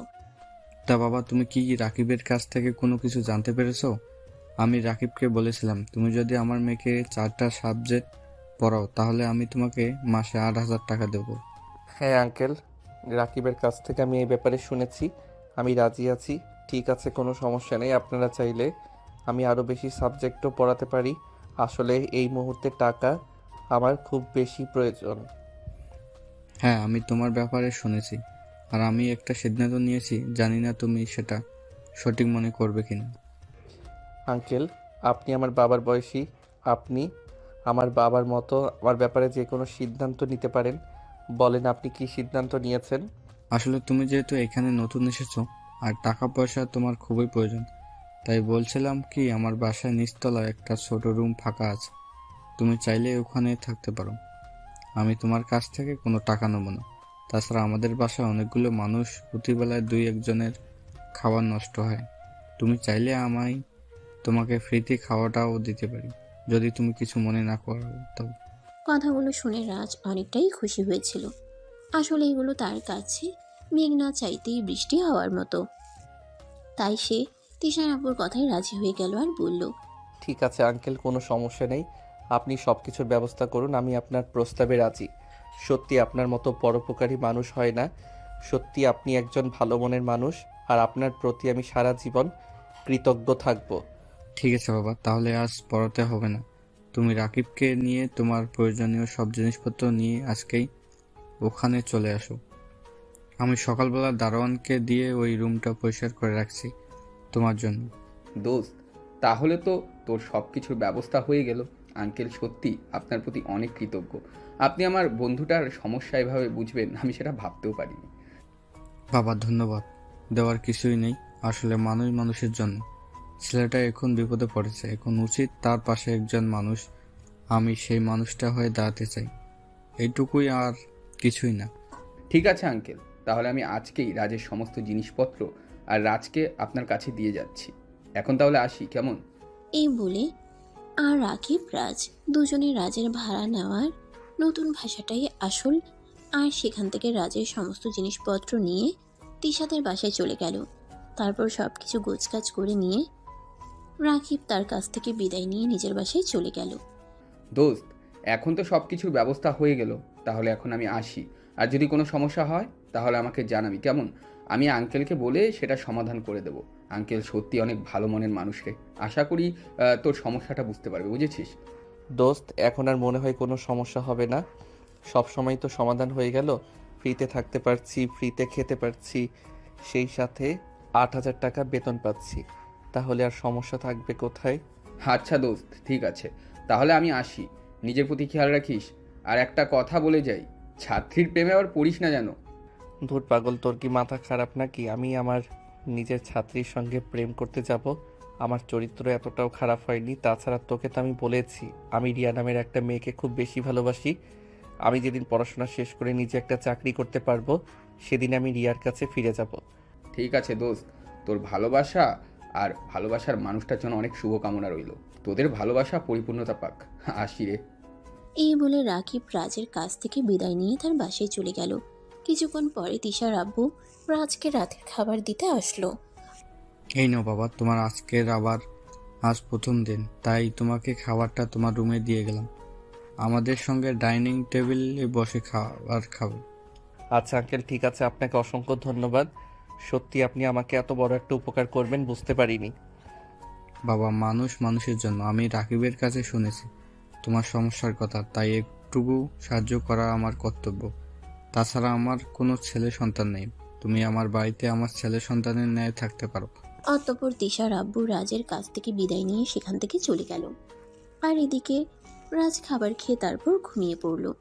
পরদিন সকালবেলা ঘুম থেকে উঠতে না উঠতেই রাজ দরজায় কোনো মেয়ে মানুষের গলার আওয়াজ শুনতে পেল। রাজ ঘুম ঘুম চোখে দরজাটা খুলল। আসসালামু আলাইকুম, আমি তিশা। আপনি নিশ্চয়ই আমার নতুন টিউটর? ওয়ালাইকুম আসসালাম। হ্যাঁ, আমি তোমার নতুন টিউটর। এখন বলো কেন এসেছো? আপনাকে তো গতকাল আব্বু বলে গেছিল সকালে নাস্তার টাইম হওয়ার আগে ডাইনিং টেবিলে চলে যেতে, কিন্তু আপনি এখনো ডাইনিং টেবিলে আসলেন না কেন? তাই আব্বু আমাকে পাঠিয়েছে আপনাকে নিয়ে যেতে। ও আসলে গতকাল রাতে আমার একটু কাজ ছিল, ওটা শেষ করে ঘুমোতে দেরি হয়ে গেছে, তাই সকালবেলা ঘুম ভাঙছিল না। ঠিক আছে, তুমি যাও, আমি 5 মিনিটের মধ্যে ফ্রেশ হয়ে তারপর আসছি। ঠিক আছে, আপনি কিন্তু তাড়াতাড়ি চলে আসবেন।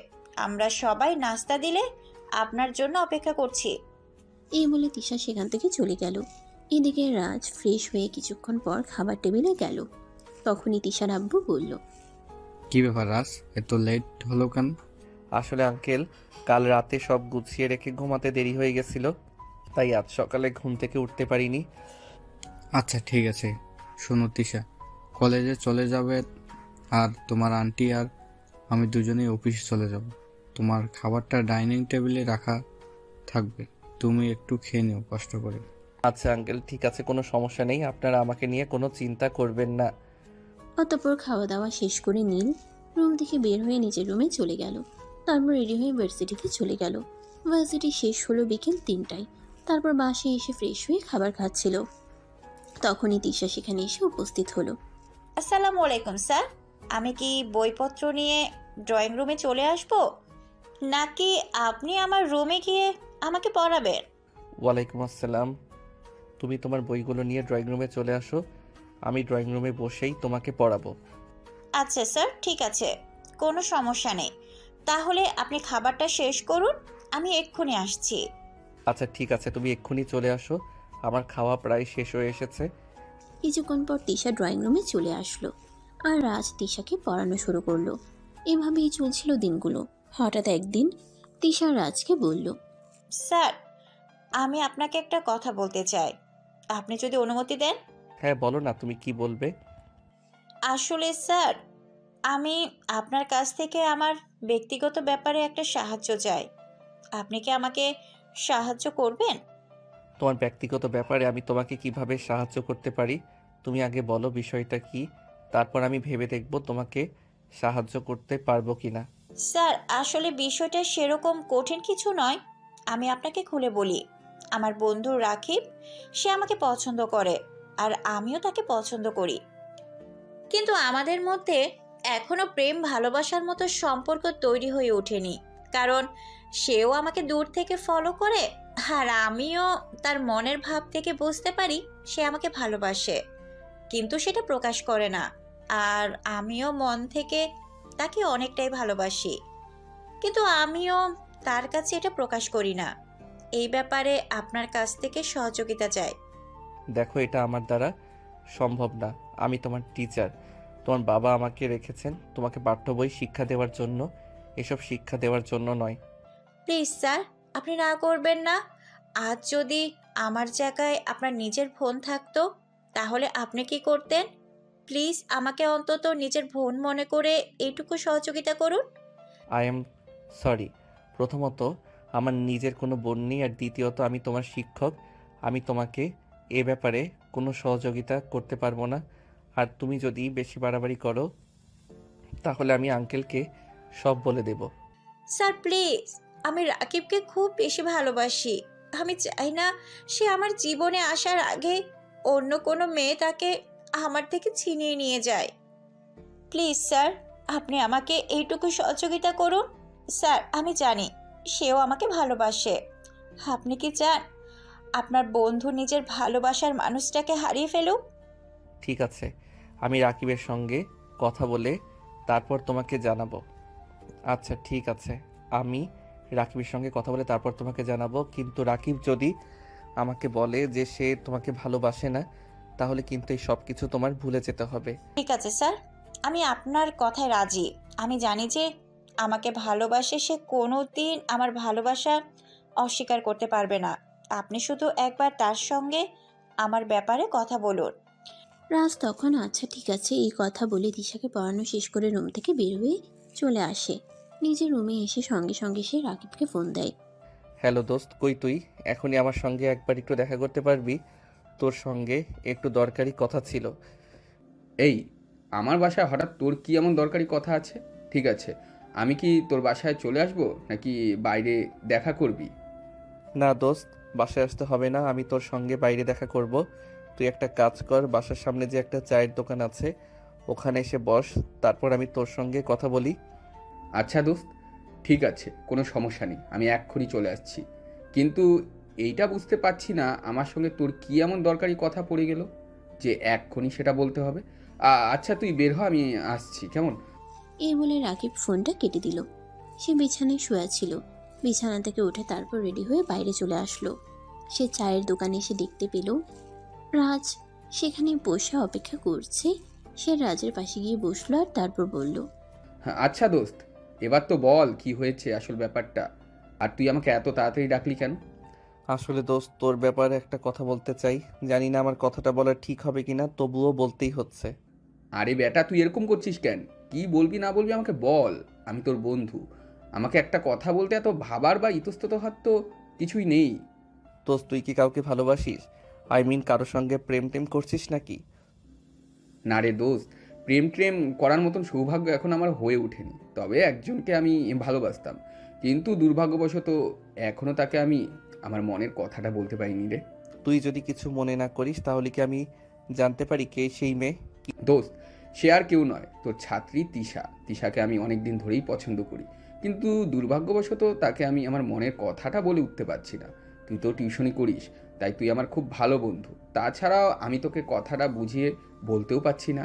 আর আসলে আমি চাই না তিশার বাবা অপরিচিত একটা ছেলেকে তিশার সামনে এনে দিক, যে ছেলেটা আমার তিশাকে আমার কাছ থেকে ছিনিয়ে নিতে পারে।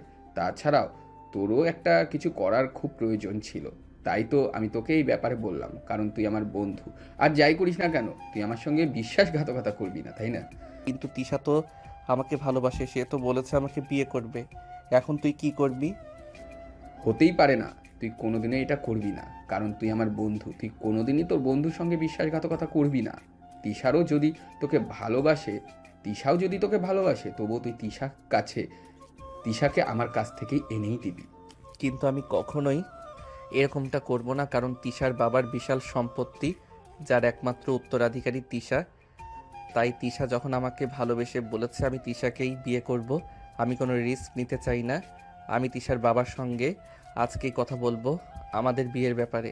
দোস্ত প্লিজ, তুই এটা করিস না। তিশাকে আমি অনেক বেশি ভালোবাসি, তিশাকে হারিয়ে আমি বেঁচে থাকতে পারবো না। তুই আমার বন্ধু, তুই আমার সঙ্গে এরকম করতে পারিস না। প্লিজ দোস্ত, তিশাকে তুই আমার কাছে ফিরিয়ে দে। দিব না আমি, কারণ তিশা আমাকে ভালোবাসে আর আমিও তিশাকে ভালোবাসি। আর তোকে ওই যে বলেছিলাম না পুরনো প্রেম, ওইসব কিছুই না। যাকে আমি ছেড়ে থাকি তার পিছনে কেন আমি পড়ে থাকবো?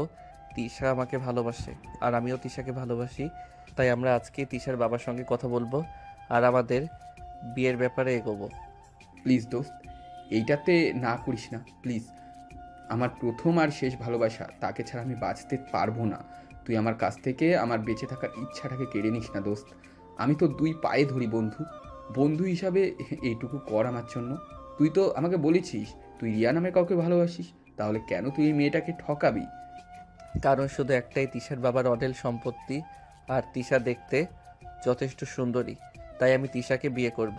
প্লিজ তুই আমাদের দুজনের মাঝখানে আসিস না। রাজ, তুই আমার বন্ধু হয়ে তুই এটা করতে পারলি? তুই আমার ভালোবাসার মানুষটাকে এভাবে আমার কাছ থেকে কেড়ে নিবি, এটা আমি কোনোদিনও কল্পনা করিনি রে। ঠিক আছে দোস্ত, ভালো থাকিস। আমি আর কোনোদিনও তোদের সামনে আসবো না, দাঁড়াবো না। আজ আমি আমার নিজের জীবনটাকেই দিয়ে দেব, কারণ আমি একজনকে ভালোবেসেছিলাম। সেই মানুষটাকে আমার বন্ধু আমার কাছ থেকে ছিনিয়ে নিল। এরপর আমার বেঁচে থাকার আর কোনো ইচ্ছেই নেই রে। যদি কোনো ভুল করে থাকি তাহলে আমাকে ক্ষমা করে দিস, কিন্তু তুই ভালোবাসাবিহীন আমি বেঁচে থাকতে পারবো না। এই কথা বলে রাকিব সেখান থেকে উঠে যায় এবং পাশ দিয়ে চলে যাওয়া চলন্ত ট্রাকের নিচে ঝাঁপ দিতে চায়, আর তখনই রাজ তাকে ধরে ফেলে। আরে ভাই, তুই এটা কি করছিস? ভালোবাসার জন্য মানুষ জীবন দিয়ে দেয় নাকি? আরে হ্যাঁ, আমি আমার জীবন দিয়ে দিব, কারণ আমি আমার যে জীবনে আমার ভালোবাসার মানুষটাকে আমার করে পাবো না, সেই জীবন রেখে আমার কোনো লাভ নেই রে। তুই ছেড়ে দে আমাকে। তুই তো বলেছিস তুই তিশাকে বিয়ে করবি, তাহলে আমি বেঁচে থেকে কি করব বল? তোদের মট্টনাঞ্চ দেখবো নাকি? হ্যাঁ, তোর বোকা, তুই আমার বন্ধু, তুই আমার এত বড় একটা উপকার করলি, আর আমি তোর সঙ্গে বিশ্বাসঘাতকতা করব, এটা তুই ভাবলি কি করে? আসলে তিশাও তোকে ভালোবাসে, সে এটাই আমাকে বলেছিল। তাই আমি তোকে একটু পরীক্ষা করে দেখে নিলাম তুই তিশাকে কতটা ভালোবাসিস। হাজার হোক, সে আমার ছাত্রী। তুই সত্যি বলছিস তো তিশা আমাকে ভালোবাসে? দোস্ত, তুই প্লিজ সত্যি কথা বল। তিশার থেকে এ কথা বলছে, তিশা তোকে এ কথা বলছে কি না? আমি আর অন্য কিছু বলতে পারছি না। প্লিজ দোস্ত, তুই আমাকে সত্যি কথাটা বল না। হ্যাঁ রে ভাই, হ্যাঁ, আমাকে বলেছে সে তোকে ভালোবাসে। আমি যেন তোকে এই ব্যাপারে বলি, তাই তো আমি তোর সঙ্গে কথা বলতে আসলাম। তবে সে আমার ছাত্রী, তাই একটু খোঁজখবর নেওয়ার ব্যাপার ছিল, তাই তো আমি তোকে একটু যাচাই করে নিলাম। তো এবার তোর ছাত্রীর জামাই বানাবি তো আমাকে? হ্যাঁ অবশ্যই, একবার নয় 100 বার। তোকে আমার ছাত্রীর জামাই না বানিয়ে কোনো উপায় আছে নাকি? তুই যদি মরে যাস তাহলে ড্রাইভার নেবে। তার চাইতে বরং ভালো হয় এটা যে আমি আমার ছাত্রীর সঙ্গে তোর প্রেমের সম্পর্কটাকে ঠিক করে দেই। দোস্ত, তুই সত্যি বলছিস তো তিশার সঙ্গে আমার সম্পর্কটা তুই ঠিক করে দিবি? আসলে দোস্ত, আমি একটু লাজুক প্রকৃতির, আমি কখনো আমার মনের কথাটা কাউকে সেভাবে বলে উঠতেই পারি না। তাই তো তিশাকে আমি আমার মনের কথাটা বোঝাতেই পারছিলাম না। কিন্তু দোস্ত, তুই সত্যি আমাকে অনেক বড় একটা উপকার করেছিস রে। তোর উপকারের কথা আমি কোনোদিনই ভুলবো না। এই বলে রাকিব রাজকে জড়িয়ে ধরে কাঁদতে থাকে। তখন রাজ রাকিবকে বলে, আরে বোকা ছেলে, তুই এভাবে কান্না করছিস কেন? তুই আমার বন্ধু, তোর জন্য এইটুকু করা আমার কর্তব্য।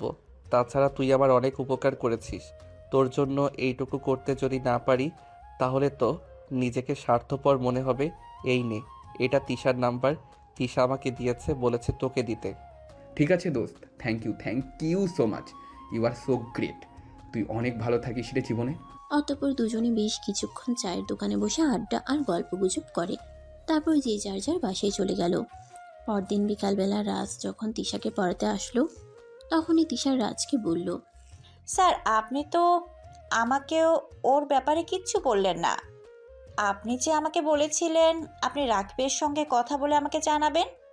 হ্যাঁ, আসলে তোমাকে কি করে বলবো সেটাই ভেবে পাচ্ছিলাম না। আসলে রাকিব তো আমাকে বলো, সে তোমাকে নয় তোমার বান্ধবী প্রিয়াকে পছন্দ করে। স্যার, আমি কনফার্ম আপনি মিথ্যা কথা বলছেন। এটা কখনোই হতে পারে না। রাকিব আমাকেই পছন্দ করে আর আমাকেই ভালোবাসে। ডাহা মিথ্যা কথা বলছেন। আরে বাবা, আমি কেন মিথ্যা কথা বলতে যাব? আর আমার মিথ্যা কথা বলে লাভটাই বা কি? আমি যা সত্য তাই বলছি। রাকিব তোমাকে পছন্দ করে না, তোমার বান্ধবীর প্রিয়াকে পছন্দ করে। তাই প্রতিদিন কলেজ ছুটির পর এদিকে আসতে তোমার বান্ধবী প্রিয়াকে দেখতে। আপনি যদি গলায় ছুরি ধরে ওইটা বলেন, তারপরও আমি এটা বিশ্বাস করব না। কারণ রাকিব আমাকেই পছন্দ করে, আমার বান্ধবী প্রিয়াকে নয়। সে আমাকে ভালোবাসে। আর কে আমাকে ভালোবাসে না এটা বোঝার মতো যথেষ্ট বয়স আর বুদ্ধি আমার হয়েছে। তাই আমি নিশ্চিত আপনি মিথ্যা কথা বলছেন। সত্য বলে যে মিথ্যাবাদী শাস্তি হয়, এটা তোমার কাছে দেখলাম। সত্যি আমি সত্য কথা বলছি, আর তুমি আমাকে মিথ্যাবাদী প্রমাণ করে দিলে। না, আপনি একদম সত্যি কথা বলছেন না। আপনি আমাকে মিথ্যা কথা বলছেন। রাকিব আমাকেই পছন্দ করে আর আমাকেই ভালোবাসে। আপনি হয়তো কোনো কারণে এটা লুকিয়ে যাচ্ছেন আর আমাকে মিথ্যা কথা বলছেন। তোমাকে মিথ্যা কথা বলে কি আমার কোনো লাভ আছে সেটা বলো আমাকে। যদি তোমাকে মিথ্যা কথা বলে আমার কোনো লাভ থাকতো তাহলে আমি তোমাকে মিথ্যা কথা বলতাম। তিশা তো এখন কোনো কথা না বলে চুপচাপ সেখান থেকে উঠে নিজের রুমে চলে গেল আর ব্যালকনিতে দাঁড়িয়ে কান্না করতে থাকলো। রাজ তখন পিছন পিছন তিশার রুমে গেল আর তিশার পিছনে দাঁড়িয়ে বলল, আই এম সরি তিশা, তোমাকে মিথ্যা বলার জন্য। রাকিব তোমাকেই ভালোবাসে। আমি তার সঙ্গে কথা বলেছিলাম, আমি তার সঙ্গে কথা বলে জানতে পারি সত্যি তোমাকে ভালোবাসে। আমি তোমার নাম্বার কাকে দিয়ে এসেছি সে বলেছে সময় মতো তোমাকে ফোন করবে। স্যার, আপনি সত্যি বলছেন তো? আরে বাবা, এতক্ষণ মিথ্যা বলেছি বলে কি এখনো মিথ্যা বলবো নাকি? আমি সত্য কথাই বলছি। রাকিব তোমাকেই ভালোবাসে, সেটা আমি তার সঙ্গে কথা বলে কনফার্ম হয়েছি। Sir, you are so great. আমার এত বড় একটা উপকার করার জন্য আপনাকে অসংখ্য অসংখ্য ধন্যবাদ। আমি জানতাম রাকিব আমাকেই ভালোবাসে, তাই আপনাকে দিয়ে সেটা শিওর হয়ে নিলাম। ঠিক আছে, এখন পড়ার টেবিলে চলো। ঠিক মতো পড়াশোনা করতে হবে, তা না হলে আবার তোমার বাবা আমাকে মাস শেষে মাইনে দেবে না। প্রেমের জায়গায় প্রেম রাখবার, পড়াশোনার জায়গায় পড়াশোনা, তা না হলে কিন্তু আমি তোমার আব্বুকে সব বলে দেবো বলে দিলাম। ঠিক আছে স্যার, আপনি কোনো চিন্তা করবেন না, আমি দুটো জিনিসকে আলাদাভাবে রাখতে পারবো। এই বলে দুজনেই ড্রয়িং রুমে পড়ার টেবিলে চলে আসলো আর রাজ তিশাকে পড়া বুঝিয়ে দিতে থাকলো। এভাবেই চলছিল দিনগুলো। তোমাদের রাকিব আর তিশার মধ্যে খুবই ভালো একটা সম্পর্ক তৈরি হয়ে গেছে। পড়াশোনার ফাঁকে দুজন দুজনকে যথেষ্ট সময় দিচ্ছে। ভালোবাসার যত্ন, টেক কেয়ারের মধ্যে দিয়ে যাচ্ছে তাদের দিনগুলো। হঠাৎ একদিন রাজ রাকিবকে বলল, দোস্ত, তোদের ভালোবাসা থেকে না আমার একজনের কথা খুব বেশি মনে পড়ছে। আমি বুঝতে পারছি না যে মানুষটাকে আমি সহ্য করতে পারতাম না, সেই মানুষটাকে কি করে আমার এত মনে পড়ছে। দোস্ত, তুই কার কথা বলছিস আমি ঠিক বুঝতে পারছি না। তুই একটু খুলে বলবি তো, শুনি আসল ব্যাপারটা কি। আমার চাচাতো বোন আশা আপুর কথা। তিশা তোকে যেমন ভালোবাসে, যত্ন নিতে, কেয়ার করে, আশা আপু আমাকে এগুলো করতো। কিন্তু আমি তো রিয়াকে ভালোবাসি, তাই আশা আপুর এই পাগলামিগুলোকে আমি কোনো পাত্তা দিতাম না। নির্ঘাত পাগলামো বলে সেগুলোকে উড়িয়ে দিতাম। কিন্তু তোদের দুজনের ভালোবাসা থেকে আমার মনে হয় আশাও আমাকে সত্যিই ভালোবাসতো। কিন্তু সে তো তোর চাইতে সিনিয়র। তাছাড়া তুই একটা মেয়ের সঙ্গে রিলেশন করছিস, সেই মেয়েটাকে বিয়ে করবি, স্বপ্ন দেখিয়েছিস। এখন কি তাকে ছেড়ে অন্য কাউকে বিয়ে করাটা তোর ঠিক হবে? আমি জানি না, কোনো কিছুই জানি না। আমি কিছুই বুঝতে পারছি না কেন এরকম হচ্ছে আমার সঙ্গে। আমি তো রিয়াকে ভালোবাসি, তাহলে কেন ইদানিং আমার বারবার আশা আপুর কথা মনে পড়ছে? কেন সব সময় সে আমার চারপাশে ঘুরে বেড়াচ্ছে? মনে হয় সে আমার পাশেই আছে আর আমার যত্ন নিচ্ছে। তাহলে আমার মনে হয় তুই রিয়াকে নয়, আশা আপুকে ভালোবাসিস। কারণ আমাদের চোখের সামনে সেই মানুষটাই ঘুরু ঘুরু করে, যেই মানুষটা আমরা ভালোবাসি। আমাদের চোখের সামনে সব সময় ওই মানুষটার ছায়ায় বেঁচে থাকে, যে মানুষটা আমাদের হৃদয়ে রয়েছে। দোস্ত, বাদ দে সব কথা। যে কারণে আমি বাড়ি ছেড়ে চলে এসেছি সেই কারণটা কি আর আমি মনে করতে চাই না। আমি আমার জীবনটাকে নতুন করে শুরু করতে চাই। প্রয়োজন হলে আমি রিয়াকেও আমার জীবনে রাখবো না, একা একা বেঁচে থাকবো। কিন্তু ওসব কিছু আর মনে করতে চাই না আমি। কিন্তু দোস্ত, বিশ্বাস কর, জীবনে একা একা বেঁচে থাকা যায় না। জীবনে বেঁচে থাকতে হলে আমাদের পাশে একটা মানুষের প্রয়োজন, সেটা একটা ভালোবাসার মানুষ। আর সেই মানুষটাকে আমরা সব সময় ফিল করতে পারি। দোস্ত প্লিজ, আমি তোকে রিকোয়েস্ট করে বলছি, আমি এগুলো আর মনে করতে চাই না। আমি আমার অতীতের সব কিছু ভুলে থাকতে চাই, নতুন করে আমার জীবনটাকে সুন্দর করে সাজিয়ে তুলতে চাই। না হয় সে জীবনে আমি একা থাকলাম। ঠিক আছে দোস্ত, আমি এ ব্যাপারে তোকে কিছুই বলবো না। তোর যেটা ভালো মনে হয় তুই সেটাই কর।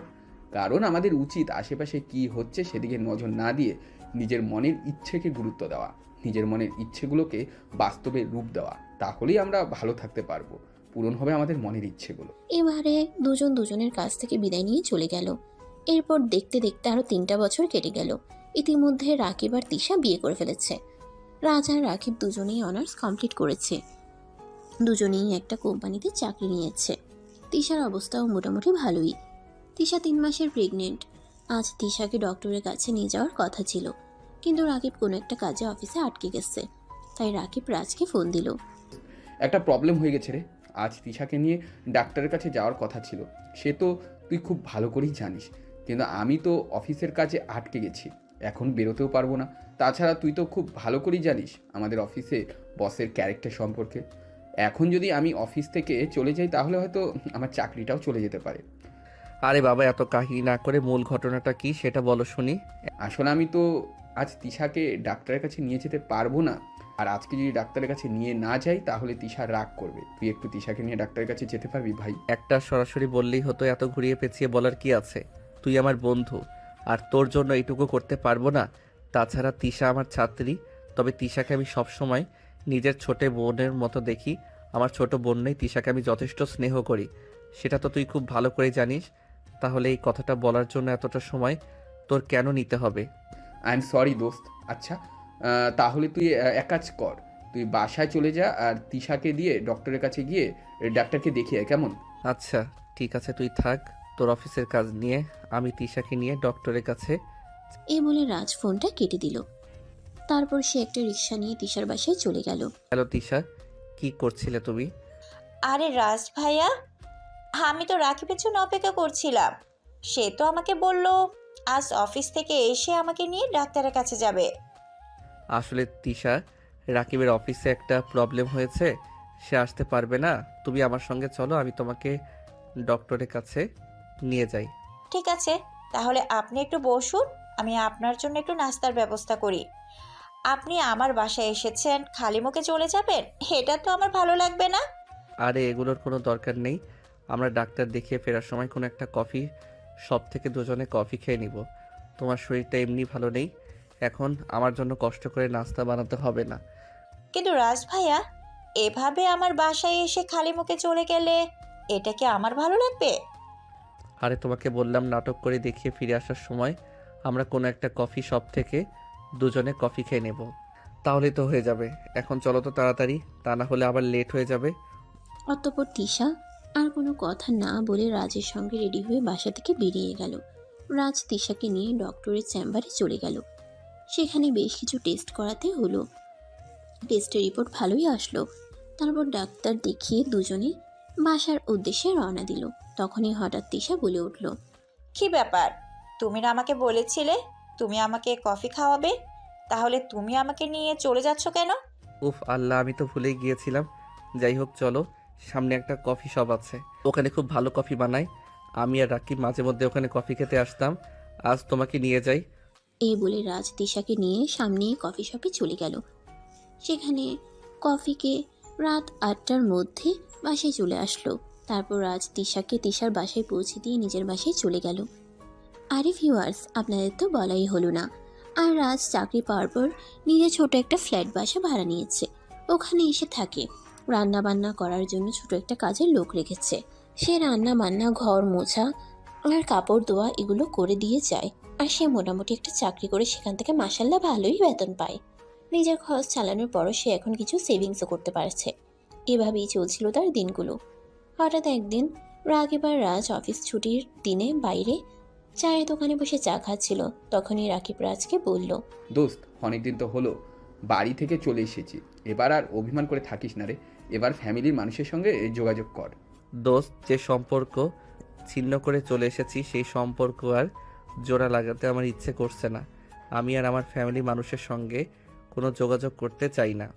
ভাই, তোর সব কিছুই আছে, তারপরেও তুই সেগুলোকে মূল্য দিচ্ছিস না। আর আমি জন্মের পরে বাবা মাকে হারিয়েছি, সংসারটাকেও নিজের হাতে সামলাচ্ছি সেই ছোট থেকেই।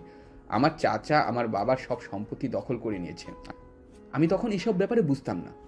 যাই হোক, যখন থেকে বুঝতে শিখেছি তখন থেকে একটু একটু করে গুছিয়ে রাখার চেষ্টা করি। আর তোরা তো সব কিছুই, আর তোর তো সব কিছুই আছে, তাহলে তুই কেন এখানে পড়ে আছিস?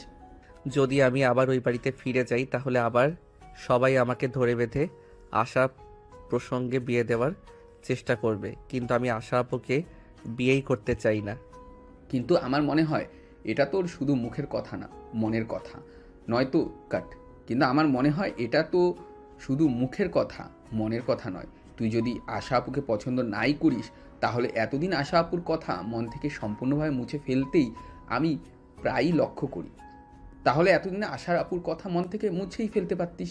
আমি প্রায়ই লক্ষ্য করি তুই মাঝে মাঝেই ওর কথা বলিস। আশা আপু তোকে এটা করে দিত, ওটা করে দিত, আশা আপু তোকে এভাবে ওভাবে কেয়ার করতো।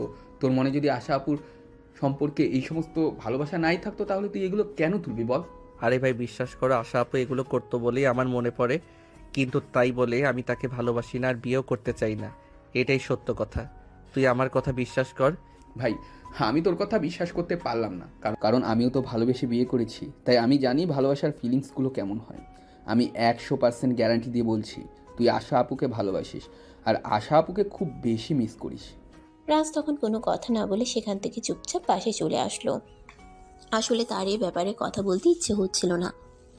বাসায় এসে বিছানায় শুয়ে শুয়ে মনে মনে ভাবতেছিল আসলেই কি সে আশা আপুকে ভালোবাসে। বেশ কিছুক্ষণ শুয়ে শুয়ে চিন্তা করলো, তখনই তার হঠাৎ মনে পড়লো আসলে রাকিব যা বলেছে তা একদম সত্য কথা। আমাদের সেই মানুষটাকে খুব বেশি মনে পড়ে যায়, মানুষটাকে আমরা খুব বেশি ভালোবাসি। আমাদের কল্পনায় যেই মানুষটা আসে সেই মানুষটাই আমাকে অনেক বেশি ভালোবাসে, কিন্তু রাজ সেটা রাকিবের কাছে প্রকাশ করলো না। এরপর চলে গেল আরো 2 বছর। তিশার একটা মেয়ে বাবু হয়েছে, সে এখন টুকটাক কথাও বলতে পারে। হঠাৎ একদিন রাজ তিশার বাসায় গেল। কি অবস্থা তিশা, কেমন আছো? আর তোমার মেয়ে কেমন আছে? এই তো ভাইয়া, আলহামদুলিল্লাহ, আমিও ভালো আছি। আর আমার মেয়েও ভালো আছে। ভাইয়া, তোমাকে একটা কথা বলার ছিল, তুমি কিছু মনে করবে না তো? আরে পাগলি মেয়ে, তুই আমাকে কিছু বলে আমি আবার কিছু মনে করব কেন? তোকে তো আমি সবসময় নিজের বোনের মতোই স্নেহ করি। ভাইয়া, তুমি যদি সত্যি আমাকে নিজের বোনের মতো মনে করো, তাহলে ছোট বোন হিসাবে তোমাকে একটা উপদেশ দিতে চাই। হ্যাঁ রে বাবা, বল না কি বলবি। এত হেয়ালি কেন করছিস? তুই তো জানিস আমি এত হেয়ালি করা একদম পছন্দ করি না। আমি মানে আমরা সবাই চাই তুমি তোমার ফ্যামিলিতে ফিরে যাও। কারণ কি জানো, আমার একটা মেয়ে হয়েছে। আমি জানি এখন সন্তানকে ছাড়া একটা মুহূর্ত থাকা কতটা কষ্টের। আর তোমার বাবা মা, তারা কতটা কষ্ট করছে। তুমি কবে তাদের কাছ থেকে চলে এসেছো। সন্তান ছাড়া বাবা মায়ের জীবন কতটা দুর্বিষহ সেটা আমি বুঝতে পারি। প্লিজ তুমি চলে যাও। কিন্তু আমি সেদিন যখন বাড়ি ছেড়ে বের হয়ে চলে এসেছিলাম, আমি তো বলে এসেছিলাম আমি আর কোনো দিন ওই বাড়িতে ফিরে যাব না। আমি যদি ওই বাড়িতে ফিরে যাই, ওই বাড়িতে কি আমার আদৌ জায়গা হবে? হবে না মানে 100 বার হবে। তুমি কেন ভুলে যাচ্ছ? তুমি ওই বাড়িরই একমাত্র পুত্র সন্তান। আর ওই বাড়ির সমস্ত সম্পত্তি উত্তরাধিকারী একমাত্র তুমি। আশা করি যদি তুমি বিয়ে নাও করো, তারপরেও কত কত কোটি টাকার সম্পত্তি তোমার, সেগুলো কি তোমার বাবা মা এমনি এমনি কাউকে দিয়ে দিবে? তাছাড়া তুমি তাদের সন্তান, জীবিত আছো, তাদের কাছে থাকাটা তোমার প্রয়োজন আর কর্তব্য। আচ্ছা ঠিক আছে, আমি এই ব্যাপারে ভেবে দেখব। এত চিন্তা ভাবনার কিচ্ছু নেই। আমি রাকিবের সঙ্গে কথা বলবো এবং আগামী সপ্তাহে আমরা দুজন তোমাকে নিয়ে তোমার বাড়িতে যাব। তারপর যা হয় দেখা যাবে। কিন্তু যদি তারপর ওখান থেকে অপমানিত হয়ে ফিরে আসতে হয়? সেটা তুমি আমার উপর ছেড়ে দাও। ওখানে যা হবে সবটা আমি সামলে নেব। কিন্তু তোমাকে আমার সঙ্গে যেতেই হবে, এটাই শেষ কথা। আমরা আর কোনো কথাই শুনতে চাই না। রাজ তখন আর কোনো কথা না বলে সেখান থেকে সোজা নিজের বাসায় চলে গেল। এদিকে সেদিন রাতের বেলা যখন রাকিব বাসায় আসলো, তখন তিশা রাকিবের সঙ্গে এ ব্যাপারে কথা বলল। সব কিছু শুনে রাকিব তিশাকে বলল, আমি তো এই ব্যাপারে আজকে অনেক আগেই বলেছিলাম, কিন্তু সে তো আমার মুখের উপর না করে দিয়েছে। আমি আজ রাজ ভাইয়ের সঙ্গে কথা বলেছি। আমি ওনাকে সবটা বুঝিয়ে বলেছি। উনি আমাদের সঙ্গে যেতে রাজি হয়েছেন। চলো আগামী সপ্তাহে অফিস থেকে 1 সপ্তাহের ছুটি নিয়ে আমরা রাজ ভাইয়াকে ওনার বাড়িতে নিয়ে যাই। তারপর দুজনে মিলে ওনার বাবা মাকে সবটা বুঝিয়ে বলি আর ওনাকে ওখানে দিয়ে আসি। ঠিক আছে, তুমি যখন বলছো তাহলে চলে যাওয়া যাক। তবে আমার মনে হয় রাজ আশা আপুকেই ভালোবাসে। কারণ কি যেন আমি সবসময় তার মুখ থেকে তার মুখ থেকে আশা আপুর কথাই শুনি। কোনোদিনও আমি এটা শুনিনি যে সে একবারও বলেছে তার প্রেমিকা তার প্রেমিকা সেই ছিল। বারবার তাকে বলতে শুনেছি তার আশা আপু তার জন্য এইটা করতো, ওইটা করতো, এই করতো এইসব। হ্যাঁ, সেজন্য তো আমরা দুজনে রাজ ভাইয়াকে তাদের বাড়িতে নিয়ে যাই। তারপর তার বাবা মার সঙ্গে কথা বলি, আশা আপুর সঙ্গেও কথা বলি। আশা আপু যদি এখনো রাজের জন্য অপেক্ষা করে বসে থাকে, তাহলে তো আমরা এটাই বুঝতে পারবো যে আশা আপু এখনো রাজকেই ভালোবাসে। হ্যাঁ, তুমি একদম ঠিক কথাই বলেছ। আমাদের হাতে এই একটা মাত্রই উপায় আছে, শুধু এইটা বোঝার জন্যই। তাহলে চলো, আমি আগামী সপ্তাহে অফিস থেকে 1 সপ্তাহ ছুটি নিই, আর রাজকেও বলি অফিস থেকে ছুটি নিতে। তারপর তাকে নিয়ে তার বাড়িতে যাই। যদি ওখানে সব কিছু ঠিকঠাক হয়ে যায় তাহলে তো ভালোই, আর যদি সব কিছু ঠিকঠাক না হয় তাহলে তো আবার কাকে এখানে এসে চাকরি করতে হবে। আজও তো ওখানেই, চলো ওখানে গিয়ে দেখা যাক পরিস্থিতিটা কি হয়। তারপর না হয় এসব কিছু নিয়ে ভাবা যাবে। অতঃপর পরের সপ্তাহে রাজ আর রাকিব দুজনেই অফিস থেকে ছুটি নিল আর রেডি হয়ে ঢাকার উদ্দেশ্যে রওনা দিল। তারা যখন রাজের বাসায় এসে পৌঁছালো তখন আনুমানিক বিকেল 3টার মতো হবে বাজে। সবাই ড্রয়িং রুমে বসে গল্প করছিল। তখনই রাকিব বাড়ির কলিং বেলে চাপ দিল। কিছুক্ষণ পর রাজের আম্মু এসে দরজা খুলে দিল। রাজ তখন পেছনে দাঁড়িয়েছিল। অতঃপর পরের সপ্তাহের রাজ আর রাকিব দুজনেই অফিস থেকে ছুটি নিল আর রেডি হয়ে ঢাকার উদ্দেশ্যে রওনা দিল। তারা যখন রাজের বাসায় এসে পৌঁছালো তখন আনুমানিক বিকেল 3টার মতো হবে বাজে। সবাই ড্রয়িং রুমে বসে গল্প করছিল। তখনই রাকিব বাড়ির কলিং বেলে চাপ দিল। কিছুক্ষণ পর রাজের আম্মু এসে দরজা খুলে দিল। রাজ তখন পেছনে দাঁড়িয়েছিল। রাজের আম্মু রাকিবকে দেখে জিজ্ঞাসা করলো, কি ব্যাপার বাবা, তুমি কে? কি ব্যাপার, তুমি কে? তোমাকে তো চিনতে পারলাম না। এখানে কি কোনো দরকার এসেছো? হ্যাঁ, আপনার ছেলেকে নিয়ে এসেছি। কি বলো তুমি? আমার ছেলে তো অনেকদিন আগে আমাদের সঙ্গে মনোমালিন্যতা করে কোথায় চলে গেছে, তার কোনো খোঁজ নেই। তাহলে এখন তুমি কোথা থেকে আমার ছেলেকে নিয়ে এসেছো? আম্মু, এই যে আমি। এই বলে রাজ তার আম্মুকে জড়িয়ে ধরলো। তার আম্মুও তাকে জড়িয়ে ধরে কান্না করতে লাগলো আর বলতে লাগলো, বাবা, এভাবে তুই আমাদেরকে রেখে চলে যেতে পারলি? তুই আমাদের একমাত্র সন্তান, সেটা তুই খুব ভালো করেই জানিস। তুই চলে যাওয়ার পর আমরা তোকে ছাড়া শহর খুঁজেছি, কিন্তু কোথাও খুঁজে পাইনি। জানিস আমাদের কতটা কষ্ট হয়েছে। আমাকে ক্ষমা করে দাও, আর কখনো এরকম করব না। তোমরা আমাকে যা বলবে আমি তাই করব। আমি তোমাদের সব কথা মেনে চলবো আর কখনোই তোমাদের কথার অবাধ্য হব না। প্লিজ এবারের মতো আমাকে ক্ষমা করে দাও। তুই আমাদের সন্তান, তুই যদি হাজারটা ভুল করিস তারপরেও আমরা তোর সেই ভুলগুলো ক্ষমা করে দিব। কিন্তু বাবা প্লিজ, তুই আর আমাদের এভাবে ফেলে রেখে চলে যাস না। আমাদের এখন বয়স হয়েছে, আমাদের এখন হাসি খুশিভাবে জীবনটাকে বার করা প্রয়োজন। আর সেখানে তুই কিনা আমাদেরকে এভাবে কষ্ট দিতে চাস? বললাম তো আম্মু, আর কখনো এরকম করব না। প্লিজ আমাকে শেষবারের মতো ক্ষমা করে দাও। রাজের আম্মু তখন রাজকে নিয়ে বাড়ির ভিতরে গেল। সবাই রাজকে এতদিন পর দেখতে পেয়ে অনেক খুশি। সবাই কান্না করছে, কেউ কিছু বলতেই পারছে না। এতদিন পর বাড়ির ছেলে বাড়িতে ফিরে এসেছে বলে কথা সবাইকে খুশি না হয়ে থাকতে পারে নাকি? আর তখনই হঠাৎ আশা আপু নিজের রুম থেকে এতগুলো মানুষের কথাবার্তার আওয়াজ শুনে নিচে চলে আসলো। সিঁড়ি দিয়ে নামছিল আর তখনই রাজকে দেখতে পেয়ে এসে চিৎকার দিয়ে উঠল, রাজ, এতদিন তুই কোথায় ছিলি জানিস? আমি তোর জন্য কত মানত করেছিলাম, কত রাত কান্না করতে করতে পার করেছি। আল্লাহর কাছে নামাজে শুধু তোকেই চেয়েছি। প্রত্যেকটা মোনাজাতে আমি আল্লাহর কাছে বলেছি, আল্লাহ তুমি আমার রাজকে আমার কাছে ফিরিয়ে দাও। আমি আর জীবনে কিছুই চাই না। রাজ তখন কোনো কথা না বলে চুপচাপ দাঁড়িয়েছিল। সে কি বলবে, কিসের ভেবে পাচ্ছে না। তখনই পাশ থেকে রাকিব আর তিশা তাকে বলল, রাজ, আশা আপুর সঙ্গে কথা বল। আশা আপু এখনো তোর অপেক্ষায় আছে। প্লিজ এবার আর অ্যাভয়েড করিস না। কিন্তু রাকিব। আরে কোনো কিন্তু নেই। তোমার কাছ থেকে আর কোনো অজুহাত শুনতে চাই না। তোমাকে যেটা বলেছি তুমি সেটাই করবে। দেখছি তুমি ভালোবাসাকে কাছে পাওয়ার জন্য কতটা ব্যাকুল হয়েছিলেন। এখন তোমার ভালোবাসার মানুষটা এতদিন ধরে তোমার জন্য অপেক্ষা করছে। এখন সেই মানুষটাকে অবহেলা করাটা তোমার একদমই ঠিক হবে না। তুমি যাও, আপুর সাথে কথা বলো। রাজ তখন আর কোনো কথা না বলে আশার কাছে গেল। আশা তখনই তাকে জড়িয়ে ধরে হাওমাও করে কান্না করে দিল। আরে আমি তো তোকে ভালোবাসতাম, কিসের কমতি ছিল আমার, যা তোর ওই গার্লফ্রেন্ডের মধ্যে ছিল? কেন তুই করলি এরকমটা আমার সঙ্গে? জানিস শুধু আমি না, ফ্যামিলির সবগুলো মানুষ কতটা কষ্ট পেয়েছে। একটা বার তোর সঙ্গে যোগাযোগ করতে সবাই কত চেষ্টা করেছে, কিন্তু তুই এতটা পাষাণ কি করে হতে পারলি? কি করে আমাদের সবাইকে এতটা কষ্ট দিতে পারলি? I am sorry. সবাই আমাকে ক্ষমা করে দাও, আর কখনো এরকম করব না। অতঃপর আস্তে আস্তে পরিবেশটা একটু শান্ত হয়ে আসলো আর সবাই মিলে সেখানে বসেই গল্প গুজব করতে থাকলো।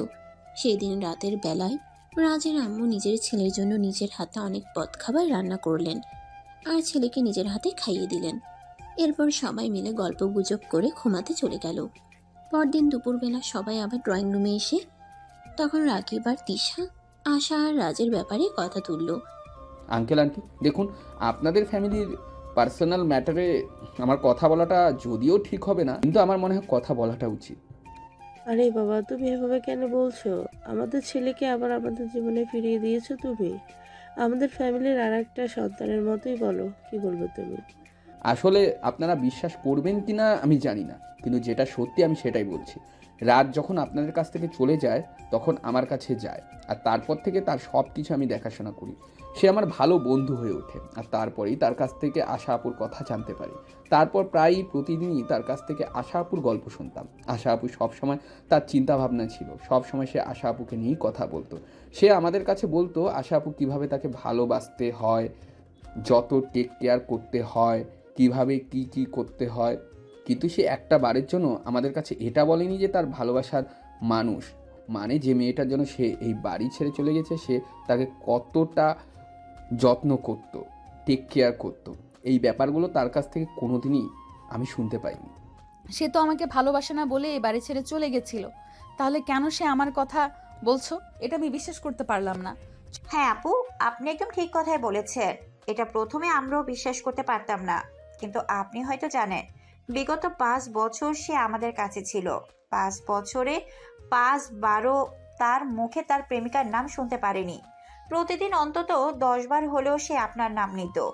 তাতে কি প্রমাণিত হয় আপনি আমাদের বলেন? কিন্তু আমরা যখন তাকে আশাকে বিয়ে করতে বলেছিলাম তখনই সে তো আমাদের সঙ্গে ঝামেলা করে এখান থেকে চলে যায়। হ্যাঁ আন্টি, কারণ তখন তো তার আবেগ দিয়ে সব কিছু ভাবার মতন সময়টা ছিল। তখন তো আর সে বিবেক দিয়ে কোনো কিছু চিন্তা করতে পারেনি, তাই এরকমটা হয়েছিল। এখন তার বোঝার মতন বয়স হয়েছে, সব কিছুতে এসে বুঝতে পারে, তাই সব কিছুতে ফেসেই মানুষে বুঝতে পারে। তাই আন্টি, আমি আর তিশা সব কিছু চিন্তা ভাবনা করে তারপর আপনাদের কাছে নিয়ে এসেছি। এখন এটা আপনাদের ফ্যামিলিগত ব্যাপার, আপনারা কি করবেন ভেবে দেখুন। কিন্তু আমার মনে হয় রাজ আশা আপুকেই ভালোবাসে। অতঃপর সেখানে বেশ কিছুক্ষণ নীরবতা চলছিল। কে কি বলবে সেটাই ভেবে পাচ্ছিল না। তখনই মাঝখান থেকে রাজ বলে ওঠে, দেখো, আমি যেটা করেছি সেটা ভুল এবং অন্যায়, আমি সেটা মেনে নিচ্ছি। কিন্তু আমি আজ একটা সত্য কথা বলি, যদি কাউকে মিস করাটাকে ভালোবাসা বলে তাহলে আমি আশা আপুকে মিস করি। যদি কারো কথা বারবার মনে পড়াটাকে ভালোবাসা বলে তাহলে আমি আশা থেকে ভালোবাসি। এখন তোমরা ভেবে দেখো, আশা আপুর সঙ্গে আমাকে বিয়ে দেবে নাকি দেবে না? কথাটা শুনে সবার মনে আবারও সেই 5 বছর আগের হাসিটা ফিরে আসলো। আর সবাই খুশি মনেই বলল রাজ আর আশার বিয়ে দেবে। তারপর সেদিনই বাসায় কাজী রেখে আশা আর রাজের বিয়ের কাজ সম্পন্ন করা হলো। আজ রাকিব নিজের হাতে আশা আর রাজের জন্য বাসর ঘর সাজিয়েছে এবং তাকে সাহায্য করেছে। তার বউ তিশা। রাত তখন 11টা বাজে। রাজ, রাকিব, তিশা আর আশা 4 জনেই একসঙ্গে রুমে বসে গল্প করছে। তখনই তিশা বলল, আরে রাকিব, আমরা আর কতক্ষণ বসে থাকবো? রাত 11টা বেজে গেছে। আর তাদের বাসর রাত জীবনের সবচেয়ে সুখময় একটা রাত। আমরা বসে বসে কেন তাদের সময়টা নষ্ট করছি? চলো আমরা অন্য রুমে গিয়ে ঘুমিয়ে পড়ি, আর তাদেরকে তাদের ভালোবাসাটা উপভোগ করার সুযোগ করে দেই। আরে না, ঠিক আছে, আমার তো ভালোই লাগছিল। চলো না আরও কিছুক্ষণ গল্প করা যাক। না রে বন্ধু, জীবনে অনেক সময় আমাদেরকে না রে বন্ধু, জীবনের অনেক সময় আমাদেরকে দিয়েছিস। এবার তোর বউকে সময় দেওয়ার পালা। তুই তোর বউকে সময় দে। আমরা এখন আসি। তোদের জন্য অনেক শুভকামনা রইল রে। ভালো থাকিস, ভালোবাসার মানুষটাকে ভালোভাবে রেখে দিস। এই বলে রাকিব আর তিশা দুজনেই রুম থেকে বের হয়ে চলে আসলো। আর তখনই আশা বিছানা থেকে নেমে রাজকে সালাম করে আর তারপর বলে, চলো দুজনে একসঙ্গে 2 রাকাত নফল নামাজ আদায় করি আর আল্লাহর কাছে আমাদের নতুন জীবনের জন্য দোয়া করি। হ্যাঁ, তাই চলো। এই বলে দুজনে একসঙ্গে উজু করে এসে তারপর নামাজে দাঁড়িয়ে গেল। নামাজ শেষ হলে রাজ আশাকে নিয়ে বিছানায় চলে আসলো। দুজন সামনাসামনি বসে আছে, কেউ কোনো কথা বলছে না। তখনই রাজ আশার হাত দুটো ধরে বলল, প্লিজ তুমি আমাকে ক্ষমা করে দাও, আমি তোমাকে এভাবে কষ্ট দিতে চাইনি, কিন্তু কি করব বলো, সময়টাই হয়তো এরকম ছিল। আরে তুমি আমার কাছে ক্ষমা কেন চাইছো? তুমি আমার স্বামী, আমি কোনো ভুল করে থাকলে আমাকে তুমি ক্ষমা করে দিও। কিন্তু আমি বুঝতে পেরেছি ওই সময়টা তোমার আবেগের ছিল, তাই তুমি আমার সঙ্গে এরকম করেছো। তবে বিশ্বাস করো, আমি কিছুই মনে করিনি। আমি জানতাম আমার ভালোবাসার সত্য একদিন না একদিন তুমি ফিরে আসবেই। সত্যি তুমি আমাকে ক্ষমা করে দিয়েছো? আমার প্রতি তোমার কোনো অভিযোগ নেই? না রে বাবা, কোনো অভিযোগ নেই। এখন চলো, এই 5 বছর আগে যেটা করতে চেয়েছিলাম এখন ওটা করি। এখন তো আর কোনো বাধা নেই, এখন তো আমরা স্বামী স্ত্রী। কথাটা শুনে রাজ অনেকটাই লজ্জায় পড়ে গেল। আসলে সে কোনোদিন কল্পনাও করেনি তার আপন চাচাতো বোনের সঙ্গে তাকে বাসর করতে হবে। যাই হোক, বিধাতার লেখন কেউ খণ্ডাতে পারে না। লজ্জায় সে আশার দিকে চোখ তুলে তাকাতে পারছিল না। তখন আশা 2 হাত দিয়ে তার মুখটা ধরে নিজের দিকে ফিরিয়ে নেয় আর বলে, এখন আর লজ্জা পেলে কি হবে? যা হবার সেটা তো 5 বছর আগেই হয়ে গেছে। এখন তো শুধু সেটা রিপিট করব। তাই তাহলে চলো, আর দেরি করছো কেন? শুরু করা যাক। এই বলে রাজ আশার কাছে চলে যায় আর তারপর আশাকে নিজের কাছে টেনে নেয় আর আশার কপালে আলতো করে একটা ভালোবাসার পরশ এঁকে দিয়ে নিজের বুকের সঙ্গে আশাকে মিশিয়ে নেয়। আশাও এতদিন পর নিজের ভালোবাসার মানুষটাকে ফিরে পেয়ে আনন্দে আত্মহারা হবার অবস্থা। সেও ভালোবাসার বাঁধনে নীলকে নিজের কাছে টেনে নেয়। এরপর দুজন দুজনকে নিয়ে ভালোবাসার মহাসমুদ্রে ডুবে গেল। তো ভিউয়ার্স, আমাদের আজকের গল্পটা এই পর্যন্তই ছিল। গল্পটা আপনাদের কাছে কেমন লেগেছে ছোট্ট একটা কমেন্টে জানাতে ভুলবেন না কিন্তু। সবাই ভালো থাকবেন, সুস্থ থাকবেন। দেখা হবে আবারও নতুন কোনো এক প্রেমের গল্পে। আল্লাহ হাফিজ।